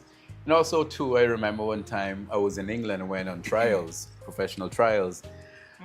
And I'm out in this park trying to remember what area it was, but it's a big park. It was in London, but and there was this lady. She saw me sat by myself. She came over. She's like, "How you doing?" You spoke. And she was from Africa actually, and she actually lived there. She's like, "Well, do you want to go and spend some time or whatever?" She invited me into her place. Wow. This lady, she basically was like 2 other persons there. I wouldn't say the place was any bigger than 10 by 15. Wow. Everything was there, but she was there trying to make a living. She was a cleaner at a hotel, trying to make a living to bring her family over. But at the same time, what touched my heart is that regardless of her struggles, we still were humans. And she opened her house to me to come in there for that little space of time, you know. So those are things that, irrespective of what we have, we still should remember that we are humans. So, that's right. Yes. So traveling is one of the greatest things, exposure, what we have, what we don't have, and also to appreciate what we currently have here and try to, I would say, protect those values. Right? If it's how we live as a people, you know, and as what I was explaining before, the fundamentals of a village raising a child. Now we have lost that along the way. How do we go back there? Those same values. Yeah. So, such an amazing story. So, you finish university, you come back, you start to look for employment. What were the opportunities like back in those days for Caymanians? I know there was a time, because I came back in '96, and I would hear people say, "Oh, I gotta quit my job today, and by tomorrow I gotta have another job." That was the mentality of Caymanians for a long time. That's no longer the case. But did you find it was easy for you to find employment opportunities? Yes, it was a lot easier then, because even finishing high school, a lot of the more qualified or educated high school leavers could have walked into a decent job at that point in time, from day one. You know, whether if they had the A levels or, like I said, 8 passes or whatever, they could have walked in there if they didn't go on to education. But I don't think we will find that now in this day and age where a high schooler is able to walk into the workforce. Yeah. And if it's that, is more likely on the bottom scale of minimum wage, and so forth. But yes, the opportunities were a lot greater at that time. Yeah. And you know, like you said, person could have walked from one job to the next day, but yes, a lot has changed. That won't happen today. Yeah, for sure. You know, for sure. So you've got a wife, and how many kids do you have? 2. Okay, a boy and a girl. Girls. 2 girls. Okay. Girls, yeah. Very good. Any of them play football? Did you pass that along? One plays football. The younger one, I'm trying to bring her. Okay. slowly, but she's more afraid of the ball itself. But I'm sure I basically wanted her to find her way. Yeah. You know, rather than imposing it on her. But I think it's fine time now that she get her feet going. Okay. You know, so nice. But yes. What kind of parent did you turn out to be? Are you strict like mom, or do you leave the disciplinary and stuff up to your wife? Well, she's more the stricter one, but I try to impose it once in a while. Once in a while. But they're girls, so. Well, that's the thing. So I it's kind of hard because she's a hugger. Yeah. So she would come and hug me, embrace me all the time, even when I pick her up from school. Yeah, so that's it. Discipline out the window. Sometimes I got to build it up to say, well, you know, I'm going to either give her a little touch or something, or now she's learning now to say, well. How old is she? How old's the baby? She's 9. Okay. 9. All right. Yeah. So it's hard for you to be the disciplinarian. Yes. I try at times. Yeah. You know, and the weird thing is, sometimes you don't know what kind of parent you're gonna be until you have kids. You know, because I always thought I was gonna be like really, really strict. That was because I grew up with an aunt that, boy, trust me, she was like Hitler with the You know, you didn't do nothing, and it was very regimented. So I thought that was going to be me. And I have to be honest. By the time, you know, I decided to get married, have a family, I was like, yeah, you know, I let her get away with certain things, and my husband's like, I think we might be in the same boat because I mean, like I said, we got beat almost every day. Yeah. If you came home, it wasn't bait. We wasn't off the road. You know, bam. I wasn't even allowed to go on the road. That's how strict she was. No, you're talking about in the yard. I'm not talking about no road. Oh, okay. On the yard. Yeah. So maybe, you know, because having that, grew up in it, you know, that kinda, so it's like, well, let me give that love from an early age. Right. That embracing, which was, it was good. And you know, I always had that close connection. Yeah. You know, and even coming home after a hard day at work, you know, and you got that embrace. So that was my balance, equilibrium, and say, well, yes, I could relax, clear my mind, and go from there. Yes. And everything is good again. Yep. Yeah. So, I feel you. Yeah. Yeah. Family is so important, you know.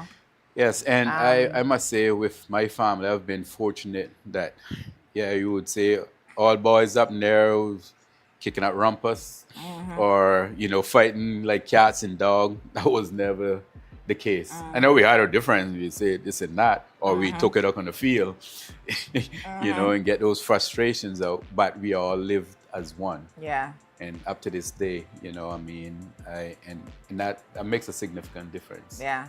You know, in our family, like I said, we have our differences, but we still move as one. That's so important. Look out for each other. Yeah. And that's what's the same with this whole neighborhood, you know, the East of Scranton or whatever. You say, if you come from down the back, you say you touch that one, you know, you touching the whole neighborhood. So it wasn't one or the other, you know. So everybody looked up for each other. Yes. Yeah. That's nice. I sometimes think about, you know, like where you are now. You're making a transition. You've had a very good career. You were at SEMA for how long? 20-something years? Basically, I was on the crest of 20 years. 20 years. Yeah. Wow. June. So 19 plus. So June would have been 20 years. Yeah. So this is going to be quite a big shift for you. And the one word that when you first came out, you know, there were rumblings that you were coming out. And I'm like, this sounds interesting. And the one word that people use to describe you, I mean, consistently, is he is so humble. Where do you think that comes from? My mother. Your mother. Yes. Say manners and respect will make you go places that where money will not be able to take you. And I always show respect for people, irrespective of position or whatever. And I always remember this, say never spit on a dog. Wow. So respect due. Respect is due. So, and I always believe in that and live by it. And whoever I may encounter, whether if I know you or not, I show you the same face. I try to show you the same face. And that level of respect. And, you know, and I mean, that's the least we can do as humans. Because sometimes, I don't know, you might have that hard, fast facade, but below is a nice teddy bear. But you never know what someone's struggles or situation they may be going through. And that, and it's the same for you. Just like someone will see you and, well, some people might look at him and say, well, nothing bothers him. I do have my days. But I'm not going to leash out on that individual or come in that negative approach. I always try to stay positive. You know, some days are more challenging than others, you know, but at the same time, we still remember that balance, the foundation that you will fall back to. Right. Yes. Let's talk a little bit about your professional career. So did you work anywhere before SEMA, or that's been pretty much your entire professional career? No, I've worked a lot of places before. Okay. All right. So tell us a little bit about some of the other jobs that you've had. I first started off at the Bank of Butterfield in the capital markets. Okay. In the trust department there. So okay. I worked there for a few years. Yes. Before I ventured off and went on the professional endeavors, trying to be a professional footballer. Okay. So I was still young at the time. Yes. Kind of young. So that didn't work out as planned, but it was a good eye-opener and experience, and I'm glad I pursued those opportunities at the time. And on my return, I went on to trying to remember it's been so long now. Yeah. Well, if I actually went, no, I went to the Cultural Foundation. Okay. So this is your artistic side still there, still pulling you in a little bit. And what did you do at the Cultural Foundation? I was the KFS coordinator at the time. Okay, yeah. Mr. Dave Martins, the late, he was there, running it for years, and basically took over after him. So I worked there for several years. Yeah. So looking at KFest. KFest at the time was a whole month festival. So that's where I got involved in taking it out to the various districts, you know. So that's where you had the Grana Backyard, you know, and then evolved. Yes. So worked with Henry Matu and his wife Marcy at the time. So so I was intimately involved with the arts, not just at the KFest, also traveling, represent, going to Cara Festa and representing as a head of the delegates for the Cultural Foundation at the time. You know, actually I had to sit in on an actual dance routine, you know, so Miss Lorna Reed, she used to have the National Dance Company at the time. So I was involved in the arts, and like I said, painting, I had involvement with the National Gallery at the time, so and was there with the Native Sons when we first came up with the all Caymanian artists. Myself, Al Ebanks, as you know. And then you had Miguel Powry, Ray Banker, and Horacio Esteban. So we were the one that started that. So can't remember the year. Might be in the late 90s or so that came out. It's an exhibition. I think it was at the governor's house at the time. Beautiful. Yeah. So so a lot of people were like, well, I didn't know you used to do anything. So it's working behind the scenes. Yeah. And so there was the Cultural Foundation, and I went on to King Sports Center. So where I worked with Frex when helping bringing on board the King Sports Center, conceptualizing that idea. So he was the engine room behind that. So that was the early 2000, if I 2000 when it came on. So that was my next venture as the manager for the center at the time. Nice. I see that the roosters are coming home to crow now. Yes. So I didn't know that. That's interesting. And then eventually you moved on then to SEMA. Yeah. So I started good experience. I started a newspaper at the time. They are local. Well, it was I would say newspaper or publication, or probably more like it. What was it called? Local Rhythm.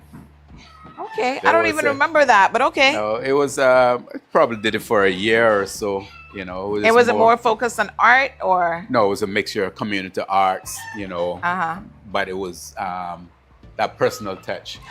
Where I had a recipe and different things. You know, Caymanian foods and dishes, and you know, featuring individuals, how people maintain their hair or facial. You know, I pick out a permanent person.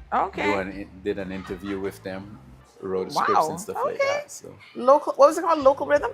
Local Rhythm. Wow, I don't remember that at all. That's interesting. Okay. So myself along with Rex, because he had the printing company. So, yes, that's right. That's right. So you did that for a little bit. Yeah, did that for a little bit. Yeah. Okay. Wow, you've had a very, very interesting professional life, a mixture of different things as well. Yes. And what area were you in at SEMA? Investments or? Well, when I initially started at the authority, there were the investments and securities. There were two different divisions. Yes, 2 in 1. So they were together. Oh, they were together at the time. Yes, investments and securities. Yeah. And a few years, just maybe in 19, 2019, they might have split the divisions. Okay. So where we then focus on the investment side of it. So I stayed with the investments. I didn't go with the security end. Okay. So that's where I came out through the ranks at that division, within that division. Yeah, nice. All right, very good. Wow. Easter weekend is coming up. We're going to start to wrap things up here. What do your family traditions like for Easter, Christmas? What do you guys do? Do you go camping? Are you guys campers? Fishing? Well, we are campers. Okay. As you know, we're in the South Sound. Yes. Where we've been camping there for, I would say, over 40 years or so now. Wow. So I remember myself from a little boy. Yeah. From there, before there was any, there were mostly Ponciana trees in the Casarenas. Casarenas, sorry, not Ponciana. Yes. Even though a few of them were around. And there wasn't any major development. So we've been camping from there, where we actually had to go and cut tree sticks and make pitch tents and use either tarpaulin or any type of plastic for your cover. Right. You didn't have these fancy campsites back in those days. No. So that's where the Cub Scouts and the Scouts came into play, the camping, fishing, all of those things. So, but yes, we are traditionally campers. The whole family looks out, from the young to the elderly. It goes over to South Sound. And we go days ahead to set up pitch tent and relax. It's a time for where everybody sit down and come together as a family. Friends will come from all over and share. So it's also too about enjoying the tranquility that we have left off the beach and the locations. So we've been fortunate to still have access to the South Sound area. Yes. I know we get the whole bombardment of the seagrass. Yeah. But hopefully it's not that bad this year compared to years gone. Yeah. But yes, we are campers. We still maintain the tradition of the reason for Easter. We get up, we say our prayers. People may leave and actually go to church and come back. We have our Easter hunts for the children. So we still maintain that, even though we're on the beach itself. So those are the values that we maintain. So it's not just about having fun. Right. And we looked about catching our fish. Last time we've been a lot of bars. Nice. So I do participate in that. Yeah, you can have a little fried fish and I'm looking forward to it. So I've been cooking for the last couple of years. Has been involved in the actual cooking and frying the fish and cleaning and stuff like that. So we all come together. But again, my aunts, they're still the head chefs. The head chefs. Yeah. Sometimes you do sous chef services. You're there to assist. Yes. What about Christmas? Is Christmas a big time for the family to get together, or? Christmas is the fundamental of the family, the household. And when I said that, this yard right here is where everybody comes together. That was from before me. Yeah. So this was the family yard, and other extended family and friends come here. Some are younger family in terms of the nieces and the grandchildren come here as a foundation. Even though they still have their families, they do their dinner, but this is everybody still come here. Our neighbors come around. So those are something that we try to instill and maintain some of those traditional Caymanian values, and about the close knit within our community.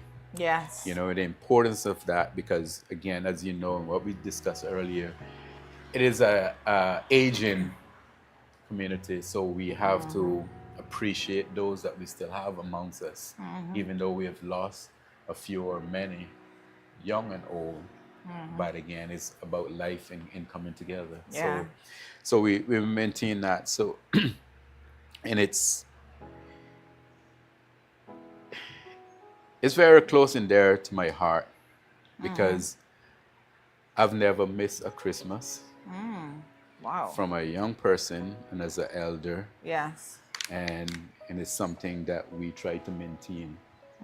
You know, you might travel amongst other holidays, but Christmas is where we look forward to, the children look forward to. You know, my wife and others, we all saying, well, making sure the younger ones have a gift and remind them again too of the value and the reason for the season, you know, in terms of Christ, you know, and it's something that each community and pocket, a family try to maintain around this area and stuff like that. You know? And it's it's a time you put on weight also too, right? Because the amount of the chef that we go in the neighborhood from in the east down in Scranton and all those areas. Yeah, the food. So now when you see a few people after the holidays, you know, they got an extra pounds. You may not you got to hit the gym a little bit or go walking. But it's all beautiful. Good and thankful. Yeah. Yes. Auntie, thank you so much. This has been a really amazing interview. I learned so much about you, and it was very, very interesting. I'm going to wish you all the best on your campaign trail. Got about 3 weeks left, so good luck to you. Well, thank you. It's going to be a very interesting 3 weeks, but it's about, again, reaching out to the people, as much people as possible, and also to bring about change, to empower people, to uplift our people, because we have to move forward together as one. Yes. Most importantly, you know, and block out all of the noise, the fluff, and focus on the issues, because we are in a challenging times. And it might get a little bit harder before it gets good. But at the same time, we got to prepare and do what we have to do now. Yes. You know, and that's where and why I've put myself forward to say, well, we need to bring about change. I'm going to bring about change and look at the people, work with the people, for the people, to represent them, true representation, and to have that leadership, you know, and integrity, which is very critical at this point in time.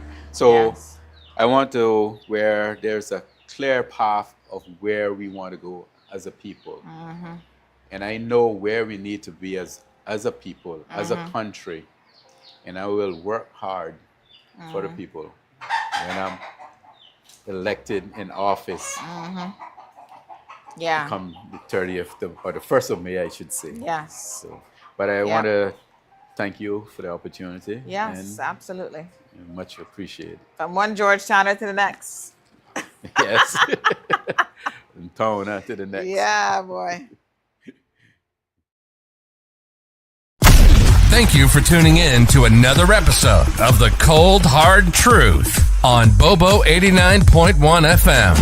Cayman's #1 talk show is live weekdays from 7:30 a.m. Never miss an episode again. Watch anytime on CMR's Facebook and YouTube channels for the latest show episodes. Don't forget to follow us online on our social media channels. And visit CaymanMarlRoad.com for all the latest news and community happenings.